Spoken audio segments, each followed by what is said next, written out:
Welcome. It's that time. Practically 6 p.m. my time, Pacific time. That is Friday evening, and good day, good evening to you wherever you're at. I know for some of you guys, it might even be Saturday already. So thank you for being here. What is up, cult? You got that right, guys. It's the vegan cult meeting. This is the time we all gather every Friday at this time. Whatever time it is for you right now, write this time down in your calendars. This is it. We do this every Friday at this time, starting now and going for on maybe 2, sometimes 3 hours, as I believe we kind of did last week. So welcome. This is the place where we talk about any and all things vegan. If you're a long-term vegan, come and hang out with us. You'll have some friends here. I know I've made a lot of friends here on these Friday live streams. If you're vegan curious, come and ask questions. You get decades combined or hundreds of years of combined experience amongst me and the other fellow vegans here in the live stream. So come and ask and we can try to help you out. If you're vegan skeptical and you want to ask some tough questions, or if you're even anti-vegan, on these Friday night live streams, we will entertain your questions with an open and objective mind. All that I ask is that you're civil. You don't have to kiss my butt or anything. You don't have to agree with me. Just be polite and civil and we can all get along here. So hello guys, welcome guys. This is Ryan of Happy Healthy Vegan, the YouTube channel and live stream that's not hosted by a sociopath, a narcissist, or a grifter. No, I am your host. So welcome all our regular viewers, our moderators, our happy fam. That's all the people there with their names in green with the little badges next to their names. Even our Streamlabs bot. Welcome our Streamlabs bot. Yeah, if you want to leave a super chat tip, get a message in front of my face, which isn't really a big issue right now with just like 30 people on, but we'll get probably over 100 after a little while. So it might be tougher for your message to get seen. So if you want to just leave a donation even, you can do it in 2 ways. Leave it through the normal YouTube super chat button there in the live chat, or click the pinned message up top, or you can see our Streamlabs bot chatting out there too. What's cool about Streamlabs is they don't take a cut. YouTube, I think, takes 30, I don't think it's 40, I think it's 30% of all donations and super chats. So those are cool. That's fine. I have it turned on. I haven't disabled it like others have. But yeah, if you want to give everything you give to the creator and have as little taken out as possible, Streamlabs is the preferred method that most creators I know like it all. But it's all good. It's all good. It's just good to be here, guys. I haven't even talked about Streamlabs and their cut for weeks or months. So anyway, I just thought I'd mention it right now. Let's see. Hello. Sarah, I saw you were happy about the weather today. What was it? Was it nice and sunny? Because, yeah, today was crazy. Like, yesterday was our first day. I can remember since maybe October of last year where it's been over 80 degrees Fahrenheit, and went out yesterday and it's weird. It's like a switch has been flipped, like winter. It's been so cold. Even before Friday, it was still cold. I had the heater on a few times this week and it's nice now. Yeah, too much of a good thing could be bad. I have the AC on in this room now for the first time in quite a long time too. So anyway, let's see. Let us reason. Veganism debunked. We're waiting for veganism to get debunked. So if anyone thinks they have the goods on veganism, if they want to try to debunk veganism, again, now is a good time. Just state your case, state it succinctly, and we can all get along. In fact, if you're here to debunk veganism, let's go to the Livestream Rules. These are the rules of just society, basically. You know, don't do any personal attacks. Don't be racist or sexist or anything like that. Don't spam or troll. People don't like that. We don't tolerate it. And if you're here to debunk veganism, give me your best shot. Just don't fling one thing on the wall and see if it sticks and another one. Just give us your best argument, your best example, the best whatever you have, and just argue it, defend it like your life depended on it. You just give me a strong case is what I'm saying, as opposed to a bunch of tiny weak poop cases. So anyway, guys, that's the basic rules for engagement here, and we will see if anyone tries to debunk veganism tonight. Giovanni, you got 83 degrees? Awesome. Yeah, first time here too, where we've had over 80. Let's see, so Sarah, your weather was perfect. Started mostly cloudy and 40 degrees. Then it got up to 50 degrees and overcast. You were in heaven. Isn't that pretty much the weather most of the time in the Pacific Northwest? I thought it's generally lower, cooler and a lot of overcast. Or maybe it's been colder than that. Maybe it's been 30 degrees and that's just a little too much. Then it rained, then cleared up. That sounds good. That's nice when it rains and clears up, that nice smell.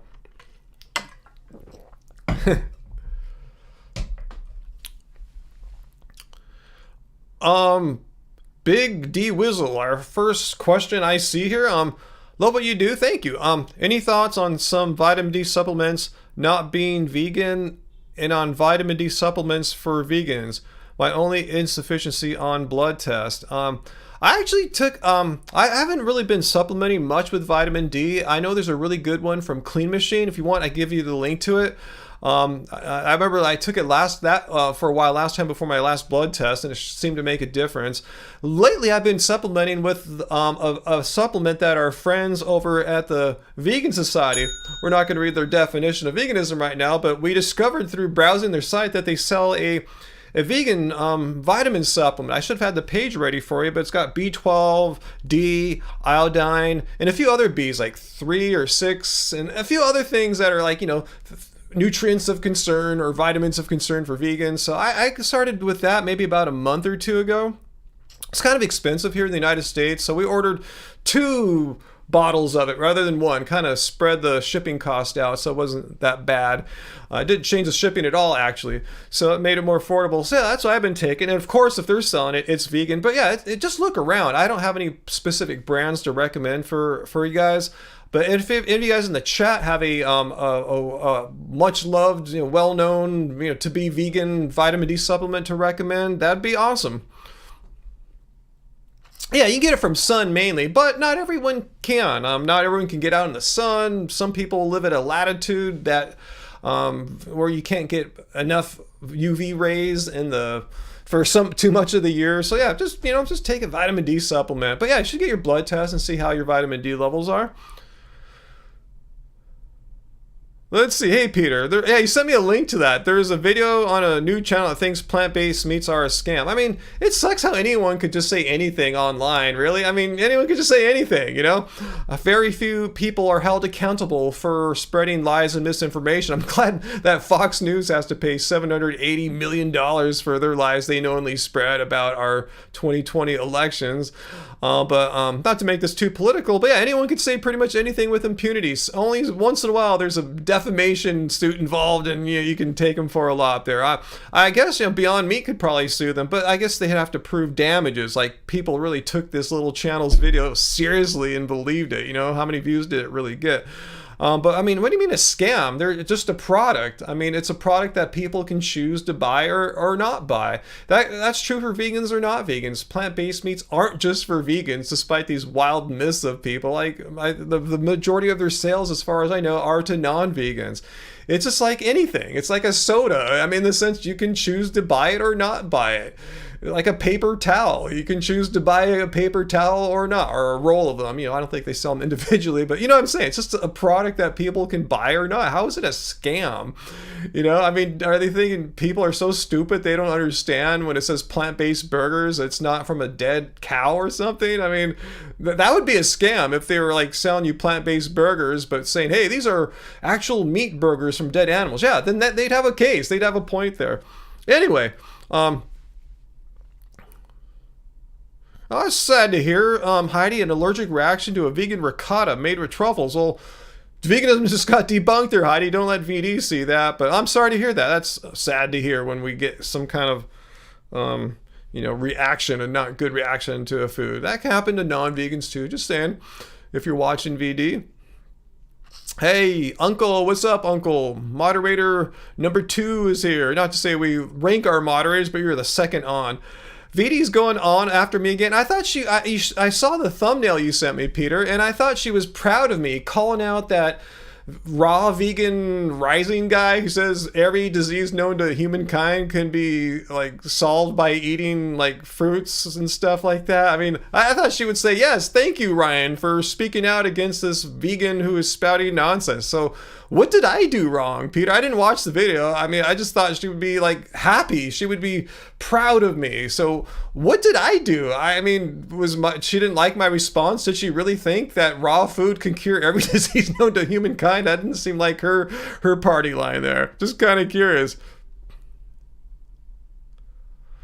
Jojo, raw vegan rising looks pretty young for his age, to be honest. I mean, I look pretty good for my age too. I'm 55. You know, I don't go bragging about it or anything like that, but I don't blame it on my, or say my diet is responsible for anything like that. And I know the guy has used filters before. I remember one video that his on TikTok, the first time I ever saw him and responded to him, he had this video where he's talking about how he looks so young for 48 or whatever like that. And I go, wait, he's using a filter. I know what these filters look like, you know, built into the apps, you know, and just kind of, you shouldn't, if you're going to talk about appearances, don't filter it or anything like that. I mean, he looks good for his age, but so what? I mean, I have relatives who look really good for their age and they've never even been vegan before, you know, that, I mean, a lot of that's genetics, a lot of it's lifestyle. I know some raw foodists. I'm not going to mention any names. Let me tell you a little story here. We went to Woodstock Fruit Festival in 2013. Me and Angie. It's a fully raw festival. All these raw gurus are there. It's complete, you know, that lifestyle. We weren't raw, but we were, you know, eating a lot of raw at the time. High raw, I think is what it's called. Anyway, the long story short is one of the main people there, one of the people who puts it on, not the Arnsteins, but someone who's been a raw fruitarian for like a long time. And we saw her, and it's a female, and we go, wow, Angie and I both thought, man, if we looked that good at her age, we'd be stoked. You know, we thought maybe there's something to it. Then we later found out she was younger than us. So, I mean, we thought she was like 10 years older than us. And wow, she's looking good for like in her 60s or something like that. Turns out we were quite a bit older than her. So it just, there's no science to this. I'm just saying there's no, it's not like an established fact that raw vegans somehow age better than any other diet group in the world or something like that. So I said genetic factors, lifestyle factors, how much sun exposure you get. There's so many things that go into your physical appearance as far as aging goes. Anyway, hey, Chris Murphy, you wore your cult t-shirt on your trip this week. Did you get any funny looks? Just curious.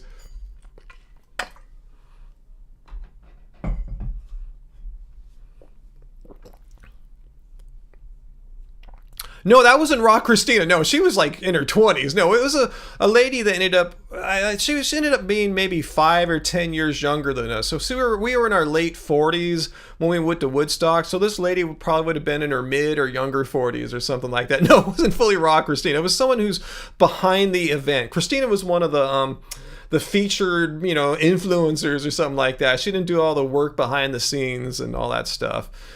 No, good guess, but no, we didn't. When we saw Christina, we didn't think she was older than us. We knew she was a lot younger than us. Let's see. Johnny Pump, you don't get enough protein, do I, buddy boy? Have you seen my blood test videos, Johnny Pump? How much you want to wager that I'm not deficient in protein? And you're making a claim there that can be fact checked. There's actual objective data as far as, am I protein deficient? First of all, we can look at how many calories I consume today, how many calories are from protein, and see if I'm deficient. No, I mean, my breakfast alone, Johnny Pump, get me about 40 grams of protein from one freaking meal. I'm getting over 100 grams of protein per day, so that is definitely not deficient in protein. Whoa, what was that?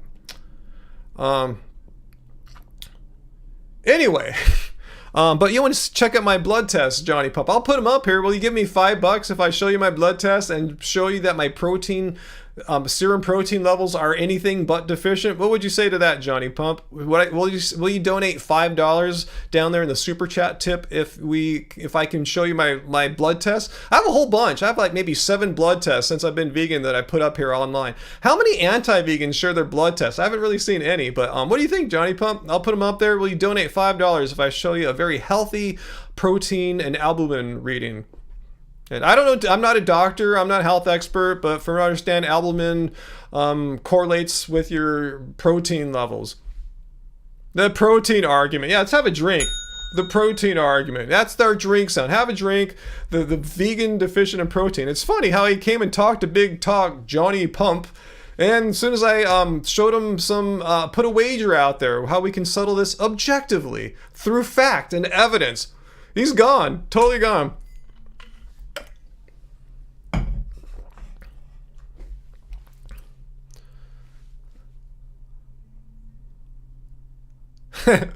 Sarasota, what's that? No animal products for 4 years and you're now a Superman. That's how I kind of feel too. Yeah, Giovanni actually calculates his protein intake, which I don't even bother because I know I'm not deficient in my protein consumption. But you calculate, you get at least 150 grams of vegan protein a day. I wonder what Mr. Pump has to say about that. Is that deficient?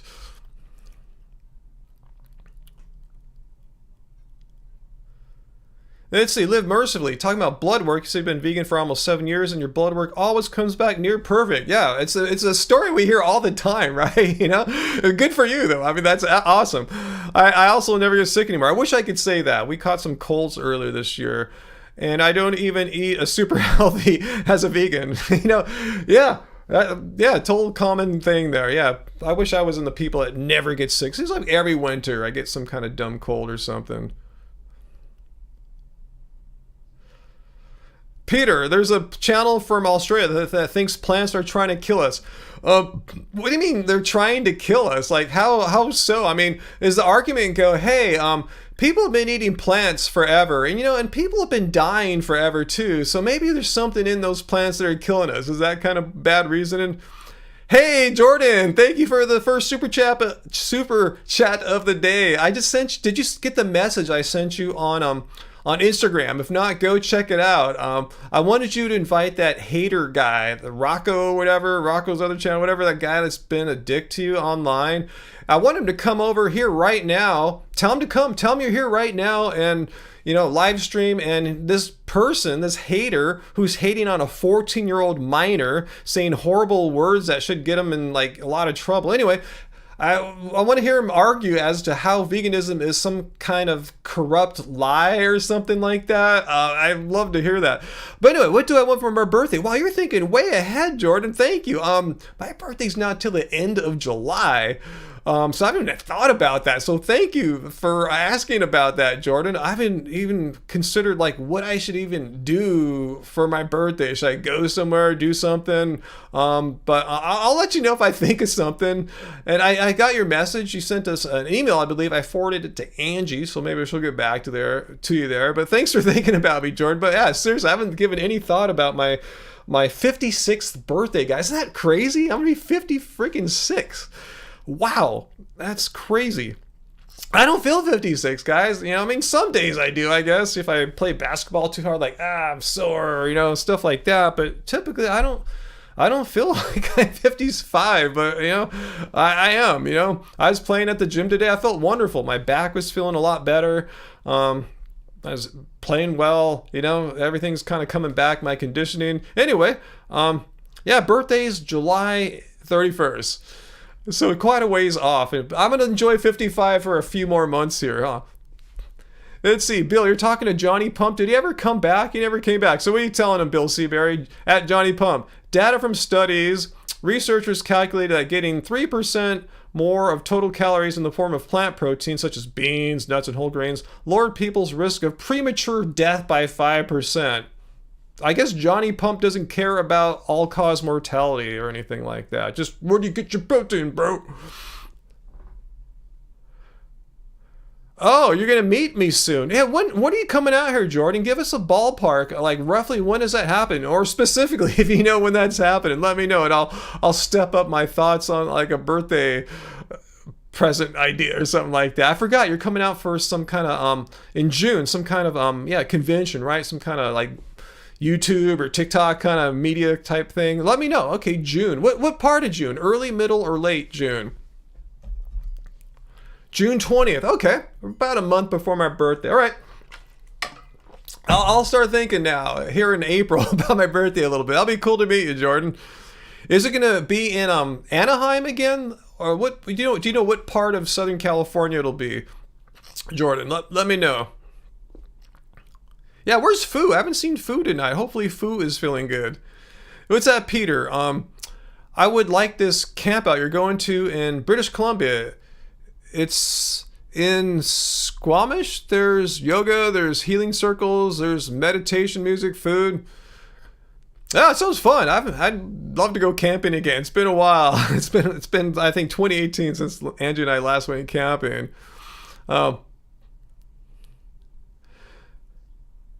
Let's see. Do I remember when my dad was 56, Uncle? No, but I remember we threw him this surprise birthday party for when he turned 50. That's really the only birthday I kind of remember of my dad's. Like, that's actually the only one I really remember now. It's been a while.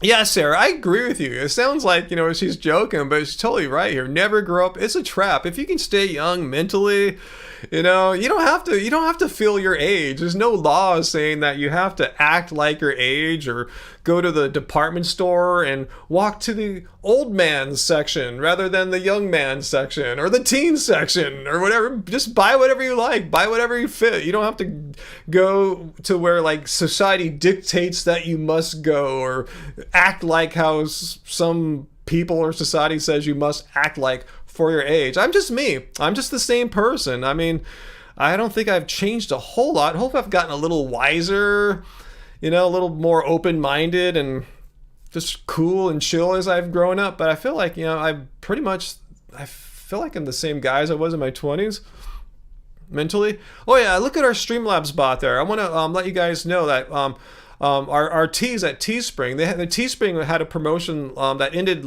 like on our last live stream for 25% off, and it was so popular, and a lot of people kind of complained to us, to Angie, that they heard about it too late. So look at our Streamlabs bot in the chat there. 25% off our teas like non-deficient vegan and it doesn't suck being vegan, vegan cult member, happy healthy vegan, all those shirts, and even the ebooks. 25% off. Use the code HAPPYFAM for 25% off everything at merch.happyhealthyvegan.org. So we extended it out to, I believe, the rest of the month. I believe I should look at the message Angie sent me. Let me look really quickly here. She is the store manager. I'm not sure how long it goes till, guys. It might be the end of the month, but it's good right now. Just letting you know, if you guys want to get in on some of this merch at a good price, and it's a really good deal, 25% off, use that code HAPPYFAM. It was a gift for our Happy Fam, our channel members. And if you're watching right now in the live stream, you could join in on the Happy Fam discount code too. Everyone here right now, you're fam for the moment here. Hey Jordan, so thanks for the super chat tip there. Would I like some sort of vegan cookbook? Let me think. I don't do too much cooking. Angie's kind of the chef, as you guys know, around here. I'm really lucky about that. But I'll think. I'll let you know if I have any ideas. I really haven't thought about it too much yet. But that's a good idea. But yeah, since I'm not like the primary food maker, probably wouldn't. I don't know. Probably. I'll think of something, Jordan. Our books are really good, Uncle. Our cookbooks are really good. Graven babies, you don't like wearing vegan clothing. You prefer to offend in other ways. I know. Yeah, vegan clothing can and does offend people. The easily triggered are offended when they see this, or probably when you wear your like satanic shirts or something like that. Graven, yeah, I guess you have you have many ways to offend people. But grab a vegan shirt. You can offend them in that way. Get yourself a black vegan shirt here, non-deficient vegan. I'm sure that'll trigger someone. Guaranteed. Give me bananas. No, they'll go bad. I have a lot of bananas to eat right now, guys. The warm weather ripened a bunch of bananas I had. And I only have like 4 or 5 bananas a day now, rather than like 6 or 8 or 10 like I used to. So I don't know what I'm gonna do. Maybe I'll have to make some banana ice cream.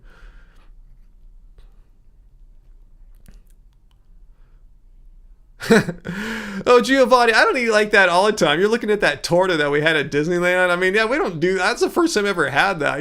We've been home. We haven't, besides that trip we just took yesterday to Disneyland in the heat. Yeah, we haven't been. I think we've only been like twice in the past like 2 months or something like that, or 3 months. It's been a long time, so we don't eat like that all the time. But yeah, that would give raw food us a big heart attack. Then they say, you eat all that junk food. Like, no, we're poor. We don't eat junk. That's expensive to go and eat like that. We're here eating like whole food plants like the vast majority of the time. Yeah, when you go out to a restaurant or something like that, or Disneyland, yeah, they're not going to have whole food plants typically for you. You got to, you know what I'm saying? It's like people have a weird fantasy of all this junk food that we eat, but we don't, because we eat at home. We don't buy junk food at the market. Meat Cake. Are you trolling us, Meat Cake? Because that's one of the rules here, Meat Cake. Rule number 2, no spamming or trolling. I eat meat because I don't think we should restrict tasty, healthy food. Yeah, that's why I promote a healthy, balanced vegan diet, not restricting healthy food groups, not restricting legumes like raw foodists do, or even like a lot of you meat eaters who are afraid of them oxalates and black, the anti-nutrients and crap like that, which get deactivated when you soak beans and stuff like that. We shouldn't restrict tasty, healthy food. Well, human flesh, from what I understand, is very healthy and very delicious. I heard it tastes a lot like chicken. So why shouldn't we restrict human flesh? It's restricted, right? But according to your logic there, your reasoning, human flesh should be on the table, literally, because it's healthy and tasty. That's your right criteria. If something is healthy and tasty, we should eat it because that's the criteria if something's worthy of being eaten or not. Yeah, that's good logic there. Nice try. Yeah, meat is not healthy in the sense that it's eating a plant-based diet is associated with lower like heart disease risk, lower risk of dying of heart disease, diabetes, stroke, most common forms of cancer, and just all-cause mortality in general. So nice try on that one. Yeah, meat has nutrients, Mr. Meat Cake. I'm not saying eating meat is like munching a rock or a piece of plastic or something like that. Twitter people have gone too far, taking away our meat, which helps stay good, healthy, and manly. Are you trolling us right now? I mean, healthy? I mean, I haven't had a bite of meat in over 12 and a half years, and I have blood tests the whole time I've been vegan. I just got a blood test recently. I haven't got the results back yet. I'll always put them up here online. So apparently your assertion here that humans need to eat meat in order to be healthy is completely untrue. In fact, I will prove it to you. Forget my anecdotal story, and I'm getting ready to ban this person for trolling because it just sounds like they're trolling to me. They're just flinging poop on the wall. But anyway, let's go take a look at opinions of... Here's the definition of veganism, by the way, but don't take my word. I'm not a doctor or health expert, and neither is our meat troll here. But say Dietitians of Canada, British National Health Service, British Nutrition Foundation, all I'm saying the same thing. An appropriately planned, a balanced, non-restrictive, vegan diet, plant-based diet is nutritionally adequate, meets all your nutritional needs. So you're lying and just wrong. I don't know which it is. You're both. You're lying and you're wrong when you're saying that you need to eat meat in order to be healthy. Because obviously, if that were the case, all these health organizations would be lying and wrong. I would probably take the word of the Dietitians of Canada, the British National Health Foundation, over someone whose YouTube handle is Meat Cake. Okay, bud? So thanks for playing. Okay, taking your info from the internet. Well, you're on the internet too, my friend. No, these are health organizations. What do you mean on the internet? Yeah, they have a presence online. They also publish literature. You could get publications from them that say the exact same thing. Just the fact that it's on the internet, I mean, it doesn't diminish its importance. They've made these the position statements after having reviewed the relevant and current latest scientific literature in the fields of health, diet, nutrition, so on. And these are the position statements they made. So yeah, the info is spread on the internet, but it's also spread in other ways. There's pamphlets. You can get the information if you don't trust anything on the internet, but you're spreading your information on the internet. But anyway, again, who are you going to take the word of? Health organizations who, if they're lying, would be morally responsible for the deaths they're causing by telling people it's safe to eat plants. All these people would be dying. These organizations' reputations would be ruined. They'd be out of business. So if they're going to make a position statement risking their reputation for being wrong, I would trust them over some guy whose name is Meat Cake. I mean, why don't you call yourself Meatloaf or something like that, Meat Cake? Anyway, should we block Meat Cake? I think he's just trolling us now. Do you have any relevant information other than don't trust anything on the internet? Where did you get your bullshit ideas from? I'm sure you heard it from some some shirtless fitness influencer who is not doing any kind of thing, anything remotely resembling evidence-based information, just anecdotal stories. Hey, look at me, I got some bicep here. Yeah, meat is good for you, eating plants is bad. I mean, is that how your evidence goes? From your dad. All right, you guys want to block him? I think he's just trolling us. I think he's that guy that comes back every week and trolls us and makes up a new name. Yeah, is your dad a nutritionist, Meatcake? Yeah, let's say that. All right, ban him. He's trolling us. He's that same guy. He comes back. Don't you have anything better to do than to create new YouTube handles every week? And we just end up banning you every time. I mean, we know you. I said you have a certain look and feel about your the way you phrase words, the kind of issues you bring up. I can spot you a mile away. So we're just gonna ban you every time. Like, tip Mr. Meatcake, maybe get a friend or something. Why do you come and bother a simple vegan live stream every Friday? I mean, get some friends, get a life, do something, play video games, listen to music. I mean, this is the best thing you can do on Friday night, is come to a vegan live stream and say, oh, I eat meat. I mean, that's the apex of your possibilities of what you can do tonight, is coming here and doing that. I feel sorry for you, bro. But we're just going to keep banning you, and I'm not going to feel sorry about that, because you're violating our rules here, which is, there it is. Don't troll. You're just spamming and trolling. That's what you're doing. If you had a reasonable question to bring up, an example we could explore in some depth, that'd be amazing. But you're just flinging poops on the wall, trolling us with poop. Anyway, all right, back to our live stream here. Matt M, in other words, a vegan circle jerk. Do you have a question for me, Matt? Are you here to debunk veganism or something like that? Let me know, Matt. Maybe I misunderstand you. Maybe you're a vegan making a joke here, but if you're here to say something bad about veganism, if you have an example you'd like to bring up, an argument, now's the time, if that's your intention. If not, I apologize, but I think that's what you're doing, right? We have a raw vegan here, Sweet Potato Sister. How you doing, Sweet Potato Sister? Cooked food is processed food. Okay, David, say you're right. Say steaming a potato is processed food, David B. Craft. So what? So what? Say I steamed a sweet potato and I steamed some broccoli and ate it and I processed it. Explain to me, why is that somehow bad? Because remember, the definition, oops, 1 second here. The definition of veganism is, oops, wrong one. This is the definition of veganism. It's a stance against animal cruelty and exploitation. So tell me, what's wrong? Say I was eating potato chips and beer and just the most processed stuff you can imagine. So what? Veganism is a stance against animal cruelty and exploitation, David. So tell me what we're doing wrong if we're steaming broccoli and potatoes. Just curious. I don't understand what the deal is.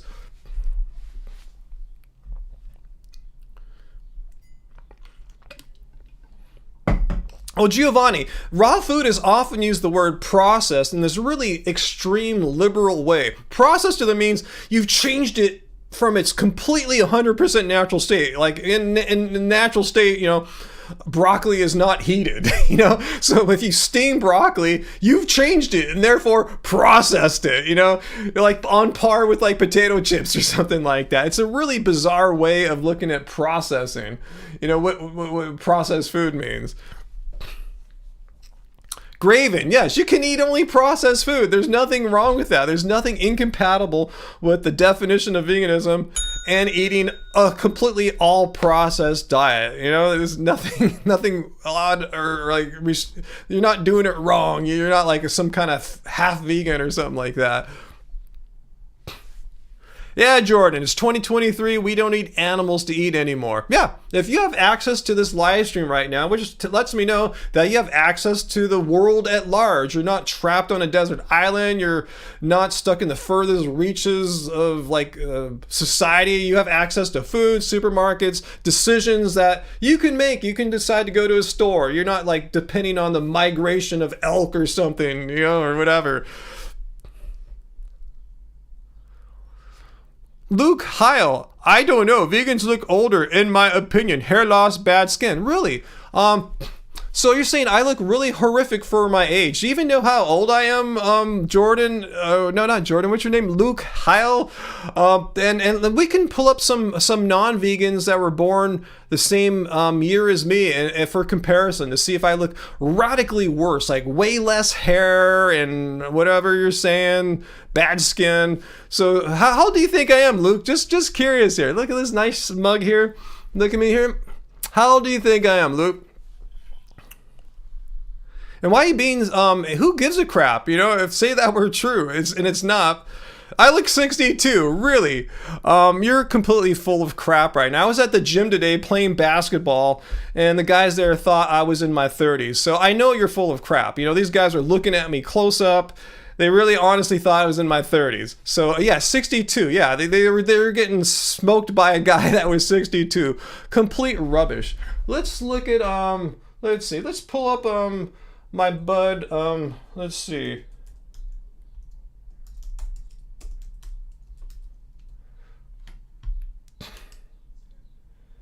Okay, so here's the first image of Joe Rogan 2023 here.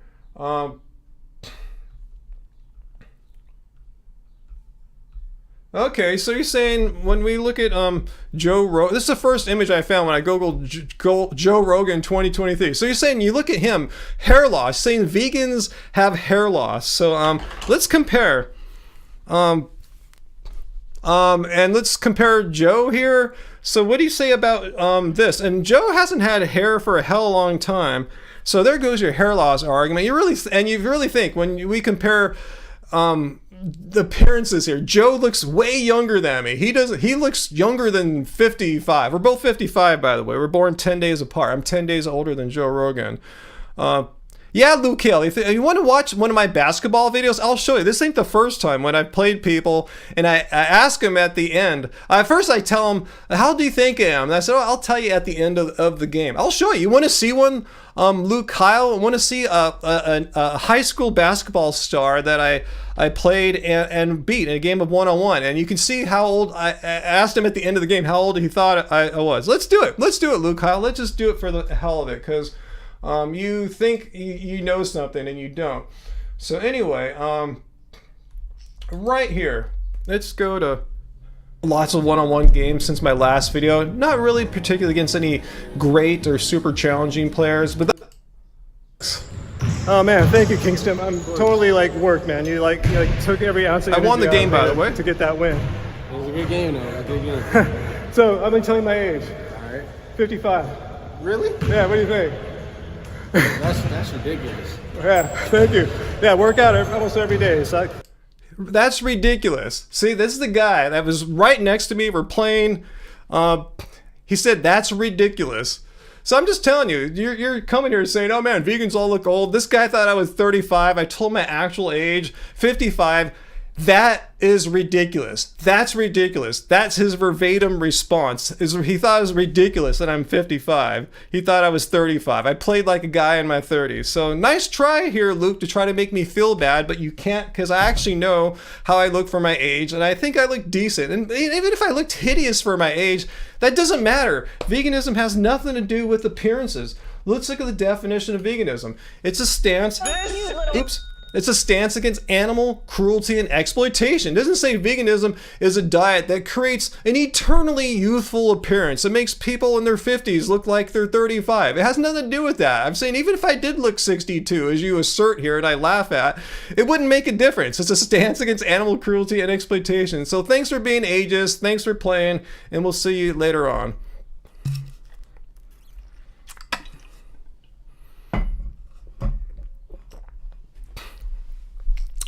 Okay, what is this, some crap here? Cheryl, are you breaking our rules? Ryan looks good for a 50-year-old female. Let's take a look at the rules again for participating here. Be civil. No personal attacks. That's a personal attack. You're trying to insult my manhood or something like that. Racism, sexism. That's some kind of a sexist attack too. So should we ban Cheryl here, or is she already banned? Cheryl Renz, what do you think? Did she violate enough Livestream rules here to be banned? What do you guys think? Should we ban Cheryl Renzi or not?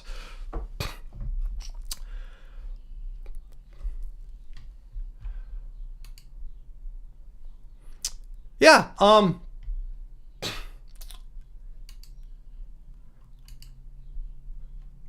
right, can someone ban Cheryl Renzi for violating the personal attacks and sexism there? And I don't know why Luke's still here. Yeah, people in their 50s have wrinkles. I don't know what you're talking about. I mean, it happens, especially if you spend time out in the sun, as I have, as a runner, surfer. You got to see surfers in their 40s. They look like they're 60s. Seriously, I'm so glad I don't surf as much as I used to. Staying out of the sun has helped my overall appearance a lot. So it has nothing to do with being vegan. If you think so, you're just completely stupid. There's nothing about being vegan that creates wrinkles. Everyone can get wrinkles. Meat eaters have tons of wrinkles. Okay, thanks for banning Luke too, guys, if you guys just took care of that. Yeah, he's sitting there being ageist. Yeah, that violating our rules here. Oh, look at this 55-year-old man. He has wrinkles. Veganism debunked. Yeah, you just debunked veganism. Yep. You found a guy in his 50s that doesn't have smooth skin. Yeah, you just debunked. Hey, Angie, veganism got debunked. I have wrinkles as a 55-year-old. Veganism's debunked. Did you hear that? This guy named Luke debunked veganism, Angie. Anyway.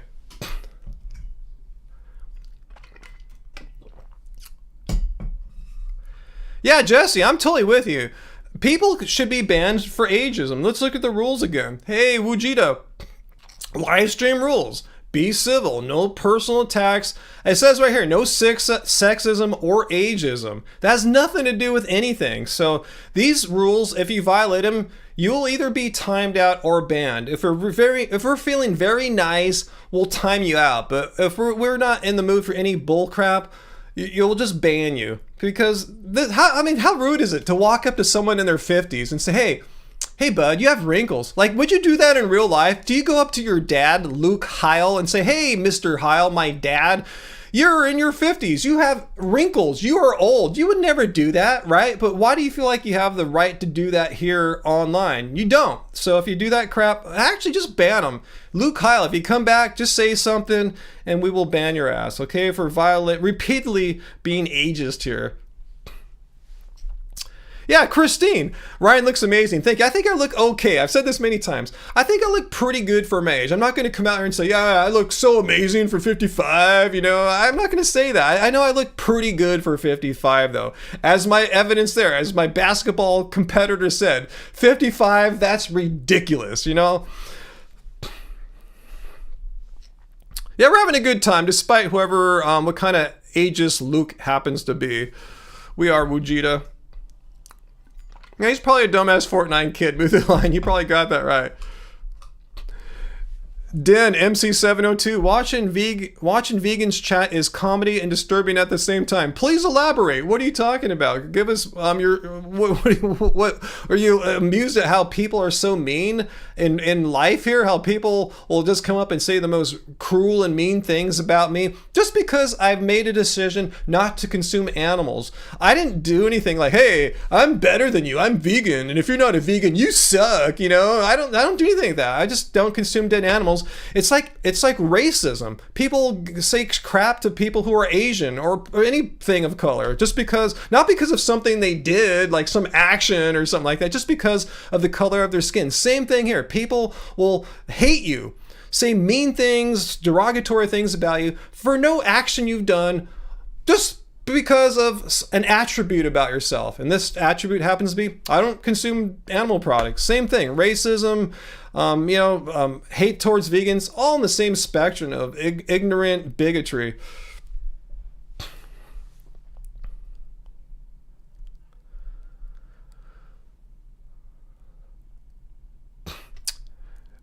Kita 26, almost like all humans age. Almost like, no, every last human ages. I know. It's like, you aged. You failed in life. No, if you don't die, you age. That's how it works out. There's only two things you can do in life. You can persist through time and therefore get older over time, or you can die and stop aging. There's really no middle ground. Oh, so we have that same guy back? If he is, Peter, I trust your judgment and just ban him if he's the same person.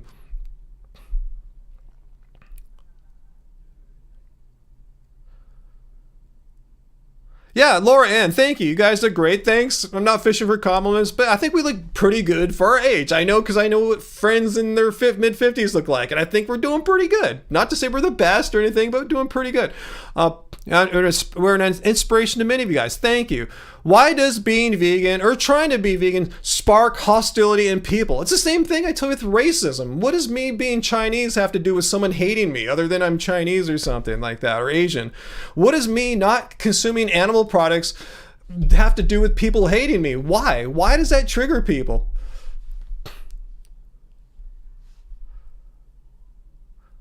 You look like a demon for your age, Graven. That's cool if you like demons, right? Because you like demons. I thought you were into demons and stuff.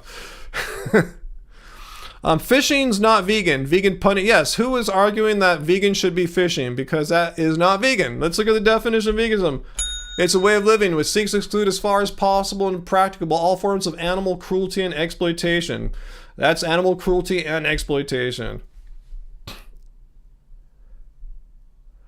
Tom, this is my live stream. Tom, Ryan, why are you so sensitive? Well, if someone says I look like I'm in my 60s and I have wrinkles and no hair, and then I put up examples of, say, people who are the exact same age as me, how come Joe Rogan gets a pass for being bald? This guy's saying vegans lose hair. It's why am I being attacked for my physical appearance?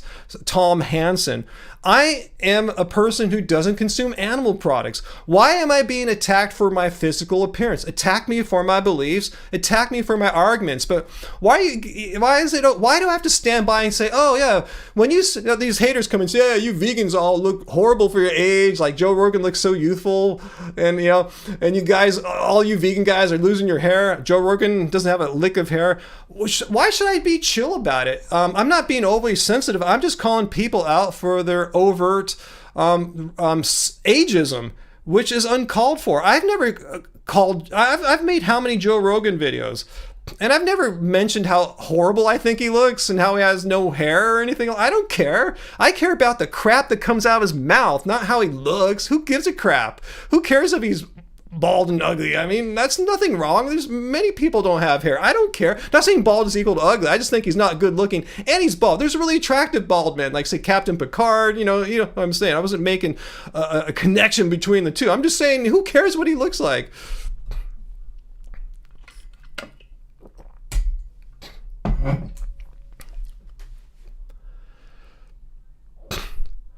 Ryan, can vegans eat shellfish?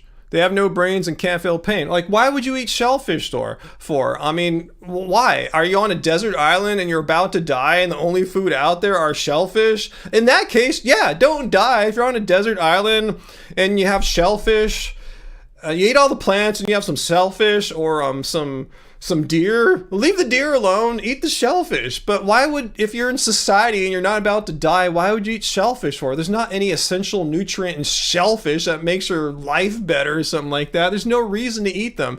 They're more sentient, say, than a piece of kale is. But why, just because they might have the same kind of sentience as an insect doesn't mean we should automatically consume them. There's like a spectrum of sentience. They're way more sentient than a piece of kale. Just eat the kale. But yeah, if you're going to die, yeah, eat that over a deer. I mean, I don't understand why there's this call for vegans to eat shellfish. There's no essential nutrient in shellfish. Hey, Fu Man Poo, how is it going? Yeah, I said oysters, shellfish, bivalves, the class of animals there have no central nervous systems or brains.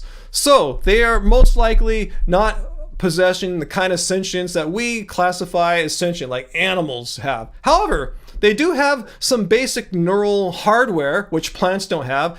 They don't have a central nervous system, but they do have a nervous system. So they do have some of the hardware that is emergent into sentience, things that plants don't have. So why eat something that's maybe in this gray area of sentience or not? Err on the side of caution. Just eat the freaking plants. Why would you want to eat an animal that probably may or may not have some degree of awareness or not? I don't know. I know my kale is not going to have any thoughts or feelings or anything like that. Bivalve might not, I don't know, just don't eat it. Unless you're trapped on a desert island facing starvation Don't eat them. What's the point? How come everyone wants to bring up bivalves all of a sudden?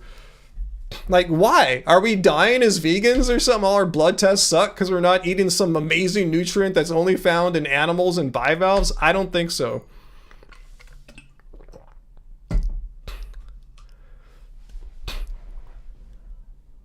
Are you this troll again, Tom Hansen? Ryan, people who care so much what people say about them have so good lives they get offended by the simplest You don't have the right, Tom Hansen, to tell me how I should react when I see ageist and sexist comments hurled at me.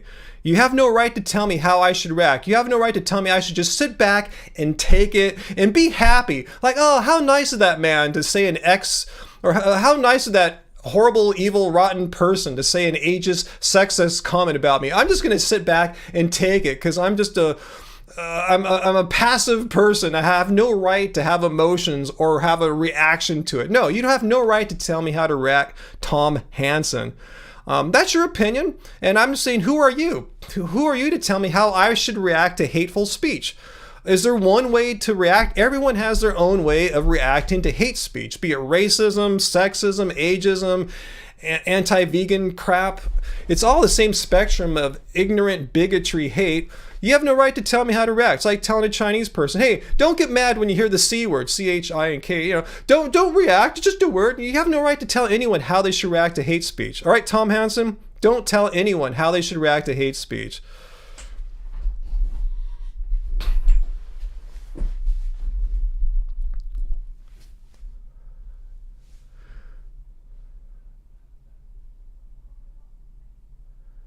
Let's see. There's a good rule of thumb, Uncle. If you poke it and it moves, not from the wind blowing it, but if it moves on its own accord, yeah, you shouldn't have poked it, let alone eat it. Good rule of thumb there, Uncle. Yeah, so easy to explain to anyone, even our lesser intelligent folk here. If you poke it and it moves, you probably shouldn't have poked it, and you definitely shouldn't eat it. Great way to say it. Well, Tom Hansen, if that's your way of reacting to hate, cool. Good for you. I don't even believe anything you're saying here, but if that's the way you react to hate, that's good for you. It doesn't follow that every other human being on planet Earth must react to hate in the same way that Tom Hansen does, because Tom Hansen is not the dictator or the fascist leader of the free world or anything like that. Tom Hansen, that's your own way of reacting? Cool. I respect that, but don't expect everyone to react exactly like you. All right?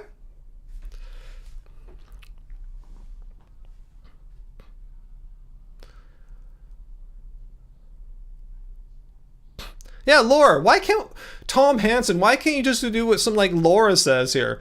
People should just love their own life and leave each other alone. Like our mom told us when little, if you can't say something nice, don't say anything at all. Don't go on a live stream and find someone in their mid-50s, hey, you vegans look old and have no hair, despite, like, Joe Rogan looking probably older than me and having way less hair. I mean, it's just mean to say stuff like that. Imagine you went up to Joe Rogan and say, hey man, you look kind of old and have no hair. That's mean.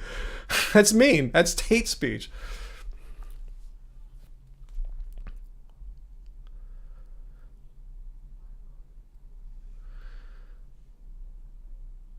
Let's see, Giovanni Perez. Can you still be vegan as a personal trainer at a gym dealing with non-vegan clients, but you don't give them non-vegan meal plans? You just give them macros? I mean, yeah, macros are macros, right? I mean, if you say 20% calories from protein, get them from legumes and such, right? You don't have to get them from a dead animal.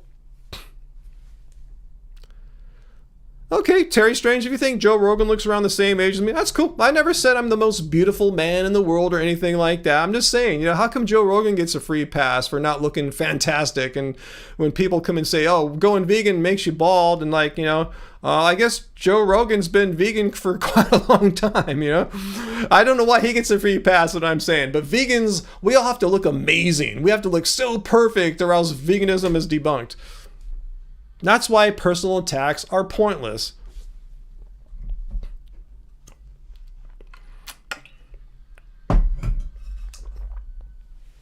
Best vegan cheese, Maria? I'm not sure. If any of you guys have your votes there, I mean, Miyoko's has been good, VioLife, I don't really eat vegan cheese all that often, to be honest with you, so I can't really give you any recommendations.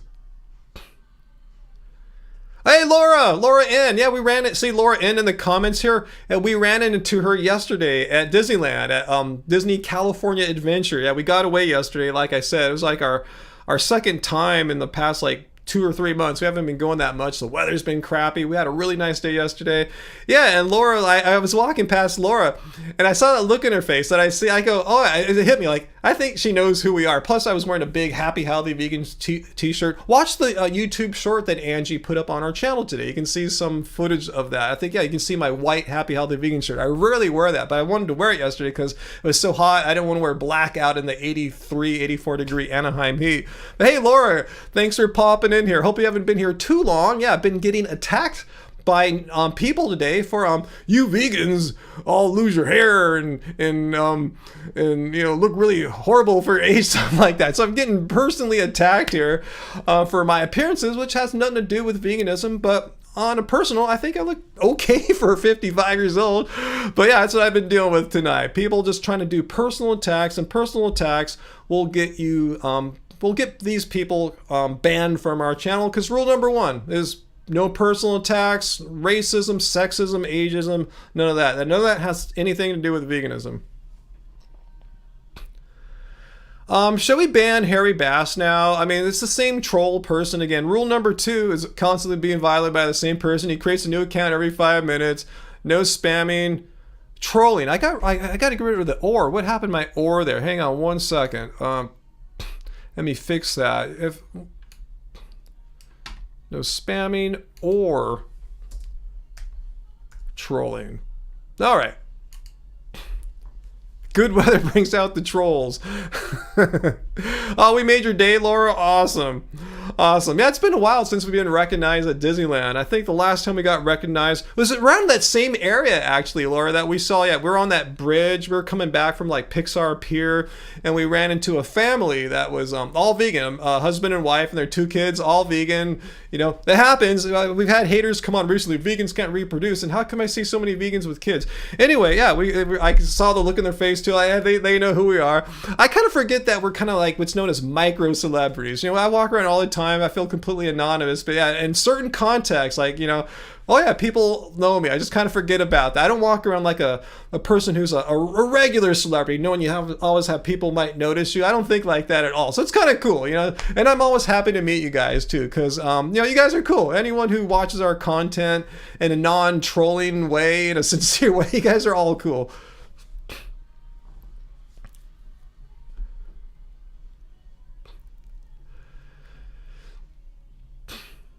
Yeah, where's Dr. Bear? Yeah, good point, Sweet Potato Sister. Maybe Dr. Bear had something to do today. I saw her in the comments on one of our recent videos. She's around, probably has something to do. You know, I just have no life, so I'm always here on Fridays. Yeah, micro celebrity, Sarah. That's what it's called. Micro celebrity. Celebrity in certain contexts, a certain musical context, like, oh, Ryan from Love Spirals Downwards, whoa, you know, and in certain, like, you know, vegan YouTube context, whoa, you know, it's like that, little micro context.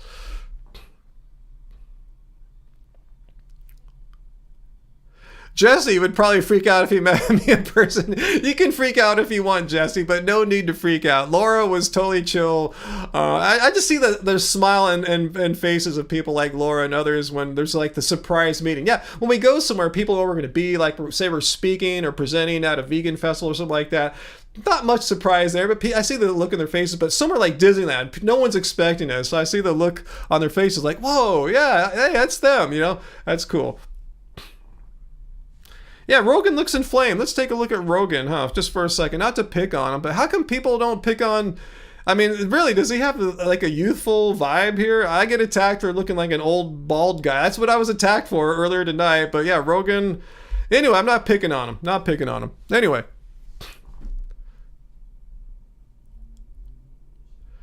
Tom Hansen. Ryan, vegans always invade our lives like adding new vegan meals to, let's say, our fave food chain, so they aren't exactly minding their own business. Well, that's kind of like gay marriage. Like, why you're probably against that too, Tom? Like, if gay marriage exists, doesn't mean you have to choose that option for you. So if your favorite food chain adds a burger that doesn't have a dead animal in it, no one is forcing you, Tom Hansen, to buy the non-dead animal burger. So why are you a bigot? Why are you trying to limit the options that, say, a food company can offer on their menu? Why does that trigger you? Why are you a fascist? Why are you triggered and you want to restrict, like, say, Burger King or whoever for putting an option? An option. Remember, it's called an option. It's not called a mandatory thing you must purchase if you walk into a Burger King restaurant.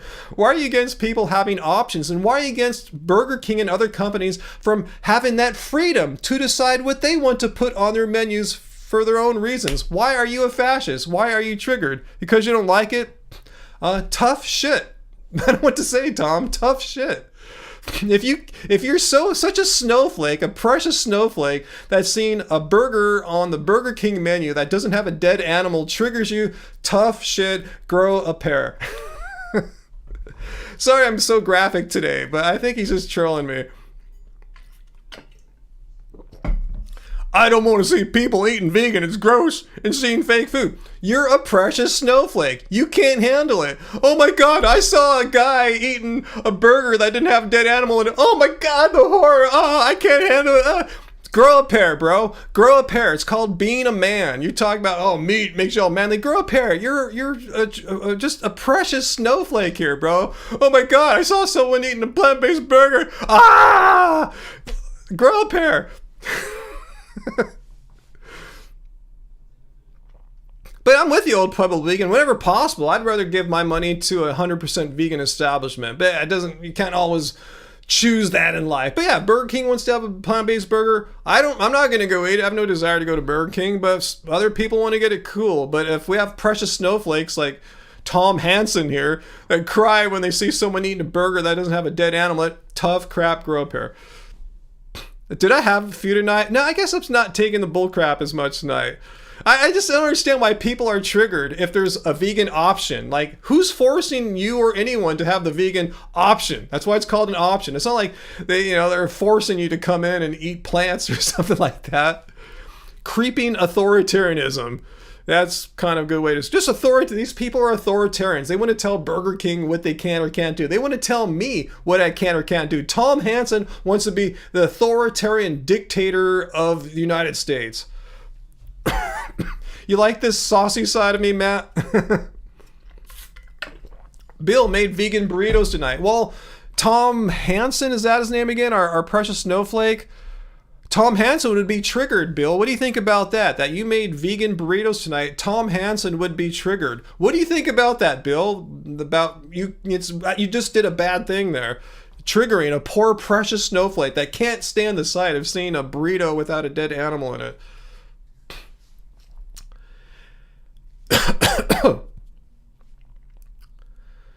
Wow, sweet potato sister, why would your friend get triggered when you decided to not eat animal products? That was a decision you made for yourself. Why would the friend have any emotional reaction to your personal decision that does not affect them? It's like, yeah, chill, bro, totally. Why are people so triggered? Why are people such precious snowflakes about people not consuming animal products? I don't understand why people are like that. Tom Hansen, Ryan, I have nothing against gay people. I just don't want to see them like kids. Okay, get rid of this person. Can you guys get it? I knew it when I brought up the gay marriage option. That some people are against gay marriage. Like, hey, you don't have to do it. You don't have to, if it's legal in your state, or you don't have to get gay married. It's for people who want to choose to do that. Just no one's forcing anyone to get married, gay married, straight, hetero married, anything. No one put a gun to me and Angie's heads to get married or anything like that. It's a decision you make. Because we don't tolerate bigotry or hatred here. And if you have a problem with gay people, you're gone. So you're gone. Bye, Tom. Bye. What are you again? An ignorant bigot. Homophobe. All sorts of things we could call him. I knew he was a homophobe. I just knew it. because they're easily triggered. I knew if he was offended at Burger King offering a vegan option, he would also be offended at gay or LGBTQ people being able to marry, with same gender or non-male female marriage. The idea of something other than that would trigger them. I just knew it. Because you have nothing to add to the conversation. That's why. Yeah, homophobes are gone. Again, let's look at the rules here really quickly. We don't tolerate anything. No personal attacks, no harassment, racism, sexism, ageism. Do I need to put homophobia on here too? That should be quite evident. If we don't tolerate harassment, racism, sexism, ageism, would follow that any kind of homophobia is not tolerated either. David, sure, a little judgy. No need at hitting back ignorance with more. What is ignorant about banning someone spouting hate? Do I have to sit here and take it? Hey, Chinky, blah, blah, blah. I'm Chinese. I can say this. Hey, I should sit here and take it. Is it ignorant for me to block him? I don't want to hear the shitty hate spewing out of their mouth. So the hate, I don't want to hear him saying hate about Asians or people over 50 or people who are LGBTQ. This is not a platform for all hate speech. This is not for neo-Nazis and racist bigots and whatever ages. This is a vegan live stream. So if you're going to come on my live stream and spout hate, go to Parler, go to some extreme site like Twitter even, but this is not your forum. This is a safe place where we don't spout hate. We don't tolerate hate. So if you want to call me ignorant for blocking people who spout hate, go for it. But that's not ignorant. That's just called doing the right thing, banning them away, because we don't tolerate. This is not a forum for them. If they want to spread hate on their own social media or some other social media, fine. Have at it. Do it all you want, but not here. Yeah, Bill and others, we don't tolerate bigotry. Why should we tolerate it? Why should I let like a neo-Nazi, not to say he was, a neo-Nazi come here and just say a bunch of hateful stuff? Like, why? This is a vegan live stream. This is not a place for... the title of my stream was like, come all hateful bigots and spread hate. Okay, maybe they'd have a point. Yeah, Glenn, we're here for love and good discussions. I'm going to bring it down a notch. And if we see that person come back... Oh, Tom, well, I just don't care. If you say you don't want to see gay people married, you're a bigot. And guess what we do to bigots? We ban them. All right, Tom, if you don't care to see gay people, that means you're a bigot, and I don't want to see you. Just likewise, if it's good for you, if you don't want to see gay people, if that is your thing, I don't want to see intolerant bigots, so you're gone. Groff, what about a vegan one? Hey, I don't care if someone's vegan. If a person comes, I've banned vegans on my channel many times, Groff, for all sorts of hate reasons. So yeah, a vegan can violate these rules just as much as a non-vegan. There's vegan a-holes, there's vegan, all sorts of horrible, rotten vegan people too. Vegans are just a cross-section of humanity. It's not like we're all nice people or something like that. There's real mean, rotten, hateful, bigoted vegans as well. And I've banned them. I'm equal opportunity when it comes to bigots as far as banning them.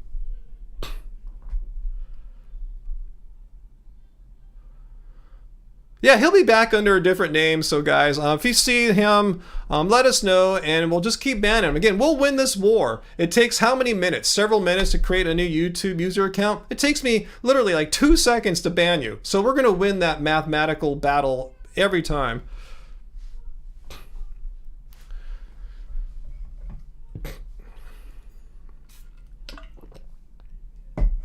Okay, Live Mercifully has a theory as to why you think they're triggered. I think one of the reasons they're triggered is because they're afraid that one day it's going to be forced. It is true that powerful people are promoting eating plant-based, but how is it going to be forced? I'd like to see any rule or legislation on the table and analyze. How would you force someone to be vegan or to always eat plants? Like, would you imprison families if they violate? It just doesn't make any sense how anything like that would happen. It seems like an irrational fear. I think, Samuel, you wish there were more channels like this one to see. Yeah, I think we are kind of unique in the vegan world, huh? All right, here we go, ban him again. Oh, man. I'd say we will win this battle. It takes you several minutes to create an account, and it took me 2 seconds. In fact, next time I won't even acknowledge you when I ban you. I'm just going to ban you silently. Just not to give them any attention. I know trolls love attention, so I'm just going to ban you in complete silence. You'll get no pleasure or reward.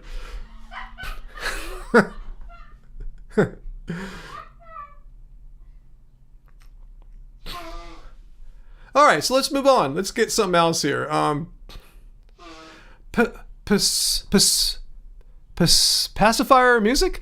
Love your channel. Really appreciate your efforts to educate. We're lucky to have you on the V team. Thank you so much. Hey, Peter, thanks for the super chat tip there. I was protesting outside a dairy facility last week, and somebody threw a paper cup out the car window at you. Like, so they figured, oh, I don't like these vegan protesters, so to show my anger, I'm going to pollute. Yeah, that makes a lot of sense. Yeah, it shows you they're not that bright. Sorry to hear that, though, Peter. Yeah, that was Angie laughing. She heard me describing how I'm going to ban the troll in complete silence. She thought that was a nice touch, I think. My sense will be deafening. It will be, Glenn, huh?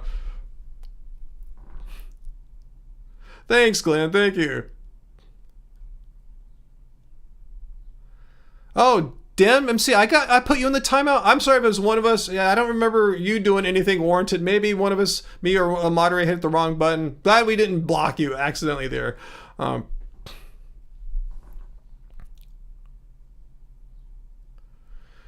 Let's see, Christine, you went to a campaign dinner tonight, like a political thing. They offered vegan options. Awesome. Younger person too. I thought it was so thoughtful. Was it like a younger person's campaign and they offered vegan options? That makes sense. A younger person would be more mindful of things like that, you know? Of course, you know, if I had in my budget when I ran for city council to have some kind of campaign dinner, yeah, of course it would have been all vegan. No options.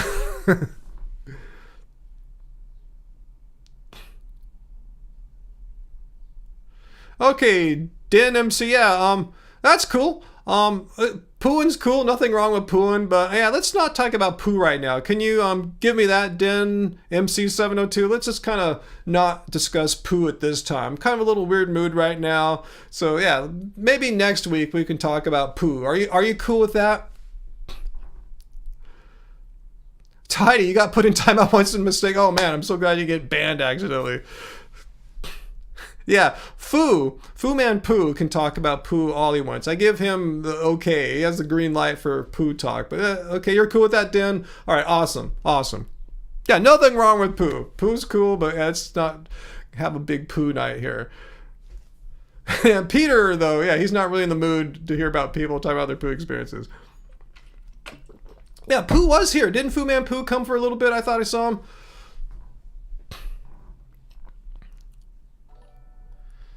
Hey, vegan metalhead, how's it going? You're at a hospital cafeteria once, and there was a vegan sausage pizza on offer. Wow, that's pretty amazing. Wow, did you get that? I wonder. And thanks for the super chat tip there, vegan metalhead.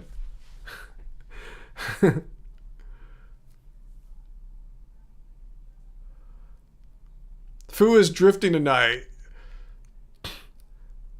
Okay, Peter, if that unnamed troll person is back, I give you full authority to ban him in complete silence and not give him any satisfaction of any attention. So, Peter, yeah, my full blessing to ban this perpetual repeating troll all night if we must, and never say anything about it because, you know, just that's how we're rolling tonight.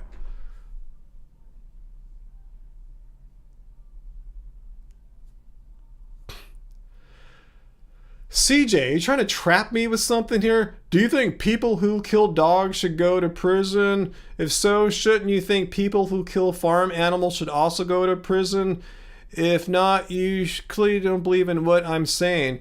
Well, let's think of the consequences of that. Let's just say, for instance, there was some kind of legislation enacted, say in this country, that if you didn't, you have to eat 100% vegan / plant-based diet. And if you didn't, you would go to prison or something like that. Well, you know how many people, how many Americans are like 250 million or something like that? And let's just say 10% of the people violated this law. You know, like more than like 90% would. where are we going to put 25 million people? You're going to imprison whole families, dads, moms, all the kids, put them all in prisons? Like, just tell me how this would look. How would this, if this law were somehow enacted, how would it work? Because it seems like complete just insanity. Really, imprisoning tens of millions of people. That is absurd. That'll never happen. We're just going to be the laughing stock of the world.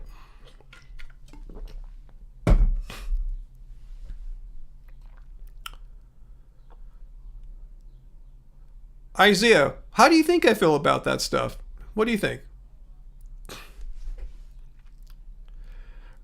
What do you think, David? I need to blow off some steam tonight? I just want to understand this person's position. Thinks I'm being absurd for not wanting to imprison all non-vegans. Like, just tell me, how would this work out in the real world? Not in some little perfect ivory tower thought experiment. No, how would this work out? Let's look at the actual nitty-gritty details. How would this really work? How are you going to imprison tens of millions of people, like entire families, throw them all in prison?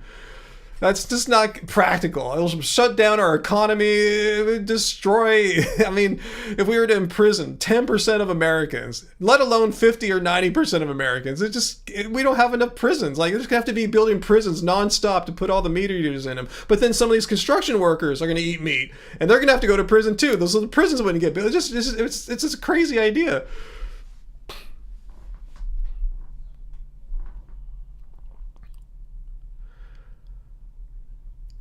Okay, then don't imprison families who kill dogs. Okay, so that's an appeal to futility. Since we can't imprison every last American who eats meat, we should not imprison any human who causes any animal cruelty, even to pets. No, that's the appeal to futility fallacy. Just because it's impossible to imprison like 10% of Americans doesn't mean we shouldn't imprison the few, like the 0.001% of Americans who do cruelty to, say, dogs. No, that doesn't follow logically. Again, it's the appeal to futility fallacy. The nirvana fallacy is its more common name. I guess its classic name.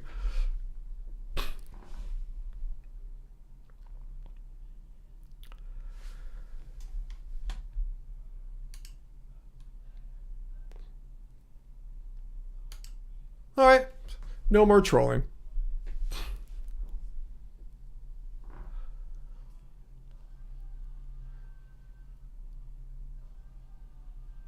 Well, it's cool, Peter. Your friend Amy Serrano, the one that got arrested for protesting a pig farm, is making a massive life change and moving into a van to do more activism. Wow. Awesome. Awesome, awesome.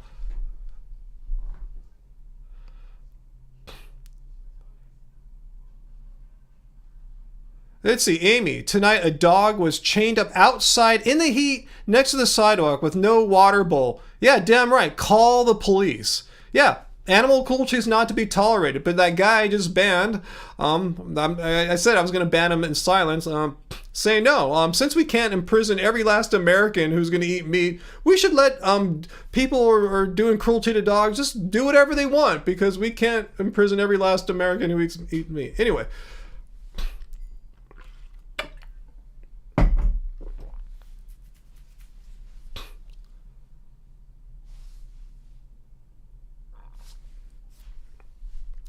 Do I like dragon fruit? I haven't eaten any dragon fruit in years. I remember not being a huge fan of dragon fruit.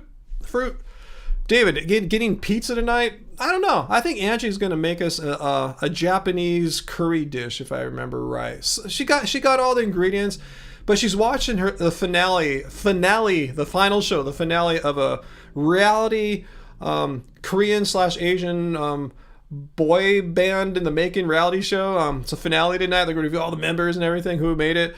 So if she gets too wrapped up in that, maybe I'll get some to go tonight. But I don't know. Not sure what's going to happen.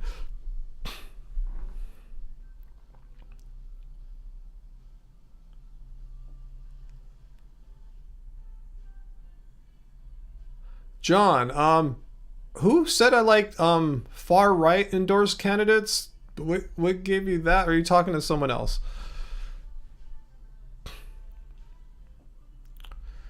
Am I doing anything tomorrow for Earth Day? I don't have any plans actually for Earth Day.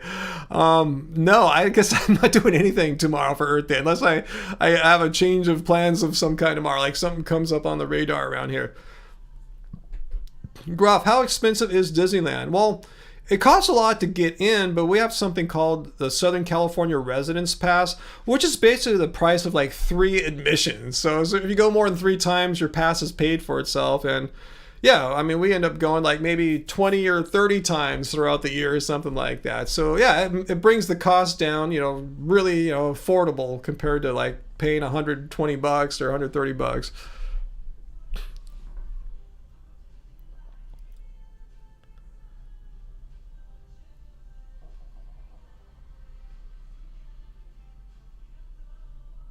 Oh, there probably is, Peter. I bet you. Yeah, we just don't go to Los Angeles much. I'm not a big fan of LA. I try to stay away from LA as much as possible. Maybe there's one out here somewhere in Long Beach, but yeah, if there's one in LA, that's far away. It'll be really hot tomorrow too. It'll be even hotter in LA, Los Angeles. There's probably some out in Santa Monica for Sweet Potato Sister if you want to do something like that. But yeah, we're probably just going to stay back. We're working on some music right now. That's why we didn't get any videos out this week. You can probably see the microphone set up back there. We're doing a track for a friend's band. It's a paid gig. I mean, we're getting paid to work on it, this collaboration. So we took some time out this week to work on that. We might probably spend some more time tomorrow finishing it up. So anyway, let's all say a prayer for the earth tomorrow for sure. Oh, David, $25 for next time. Then thank you so much. It might happen tonight. I might get us some, like the last few. If you've been watching, David, the past I think 3 Fridays I've been going to Panda Express, and that's about what it costs exactly there. I think around $24 with tax or something like that. So I might do that tonight. Like I said, if Angie's too wrapped up in her reality band making show. Which she might be. It's a 4-hour finale show, like 3 hours and 45 minutes. She just started it right when I started the live stream. So anyway, I'm saying, yeah, that was her plan, but I don't think she knew the show was going to be so long. So I might end up taking your funds tonight, David, to Panda. So thank you so much. I'll get used one way or another for sure. Yeah, Chipotle is another option. They're like right next to each other. I've been into Chinese food lately, so I've been going for the Panda Express. And I guess it's a little less spicy than Chipotle too. Like late night, I don't like to eat, especially Angie. She doesn't do well with like really spicy stuff, like late night, kind of before bed. And it's late night, by the time we get the food, it's 9 o'clock. Go to bed at midnight. So anyway, what do I get at Panda Express? Well, we get the chow mein. It's all vegan. The eggplant tofu. As I understand, not every location has eggplant tofu. Most of the ones I see here in the LA area, Los Angeles area, do have it, so that's cool for us. And also this broccoli veggie thing, which we never end up finishing, so maybe I won't get the broccoli veggie thing, just the eggplant tofu and the chow mein.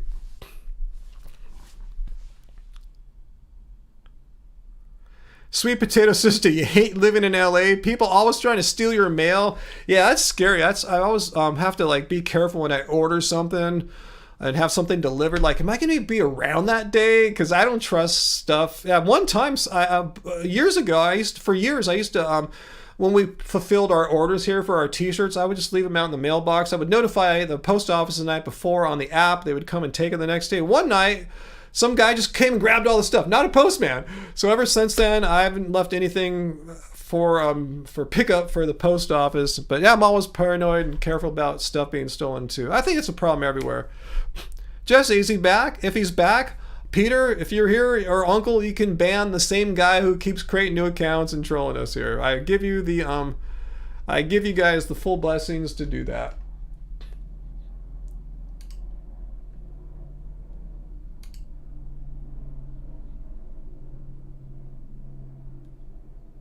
All right. Anyway, I just did it. Oh, Joaquin Phoenix movie. Awesome. Vegan activist extraordinaire called Beau is Afraid. Cool. Where's it at? Is it out right now, Peter? Because maybe I'll watch that tonight.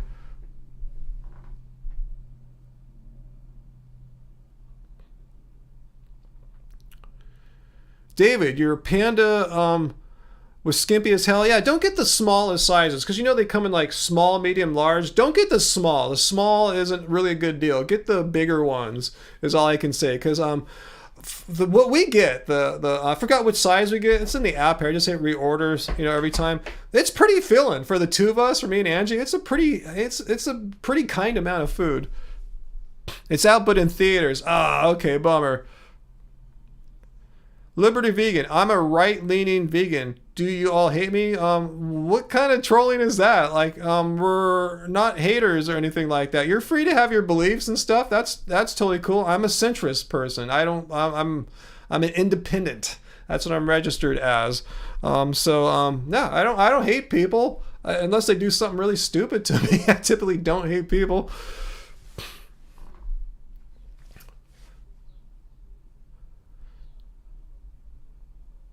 Ah, it was the bowl, but only half filled. Yeah, let's get the takeout. They fill those takeout carts at Panda cartons, whatever those things are called. They fill those pretty nicely.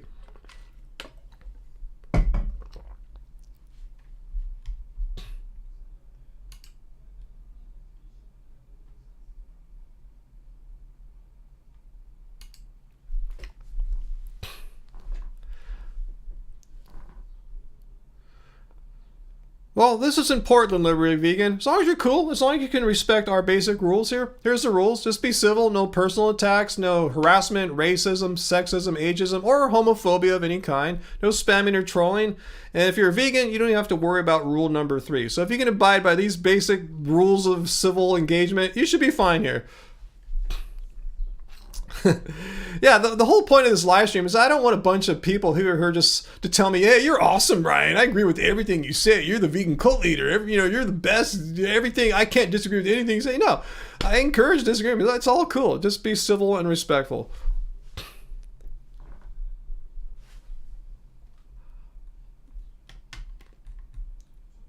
Okay, 1 second. I'm going to ban someone right now. All right, cool. So anyway, ooh. What's up, Peter? There's a place in Victoria, Canada that said they were vegan, but they served milk in their coffee, like dairy milk. And I said they're not. And they said they're basically vegan. What? No, that's not vegan. You should show them the definition of veganism. Let's all take a look at the definition of veganism. As opposed to beautiful Joe Rogan here, let's look at the definition of veganism.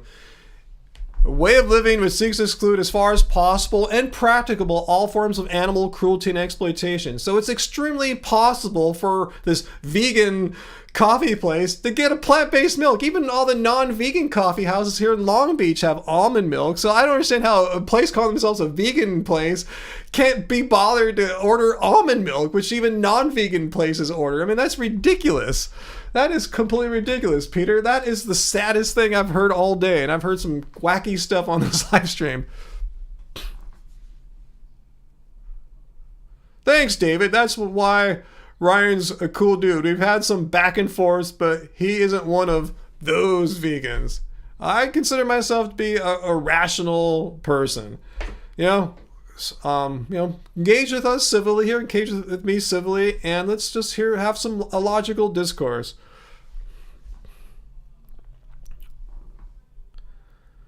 They told them some of their customers still like milk. Well, then they can't call themselves a vegan coffee house. Just call themselves a regular coffee house, right? Peter, what's wrong with that? I mean, then that's fine. Then you and I wouldn't have an issue with this coffee house if they just were a non-vegan regular coffee house. It could be a vegan coffee house that has some vegan milk options like almond milk and stuff, or oat milk. That's what we have here in Long Beach. Most of the coffee houses, oat milk. Why call themselves vegan if they have animal cruelty on the shelves there? That makes no sense. They want us to be a very inclusive coffee shop. Well, okay, they can be as inclusive as they want, Peter, but they're not vegan. Again, just show them the definition of vegan. Oops, wrong one. Show them the definition of vegan. As far as possible and practicable. It's so possible to not carry dairy milk in a vegan coffee shop. In fact, any vegan coffee shop that has dairy milk should be ridiculed because they don't understand what veganism is. Again, I'm not saying they're bad people, but they're not a vegan coffee shop. They should just be a regular, inclusive coffee shop, include vegans and non-vegans, but they have no right to say that they're vegan. No, you're not being picky, Peter. Tell them to look at the definition of veganism. It's a very well understood definition. It's a lifestyle that includes no animal products. I don't know why they think they're what are they, milkitarians or something like that? Lactating-atarians? I mean, I don't even know a word for it. That's just really weird.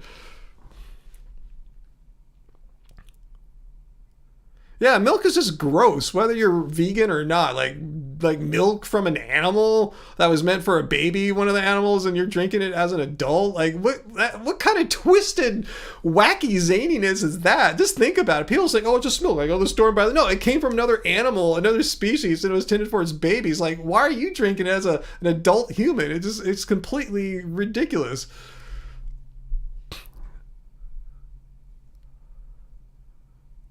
Laura, you think you read somewhere that soy has the most calcium? Either way, it doesn't got the cruelty. That's all that makes any difference.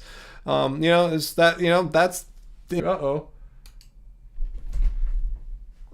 Uh-oh. I don't see the internet.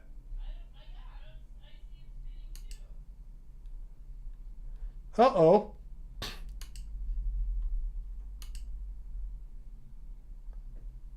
Lost the internet. Okay, is it back? Okay, can you guys hear me right now? We've had an internet hiccup here. Can you guys see me? Let me know if you guys see me or not. Yes or no, because I'm having trouble right now.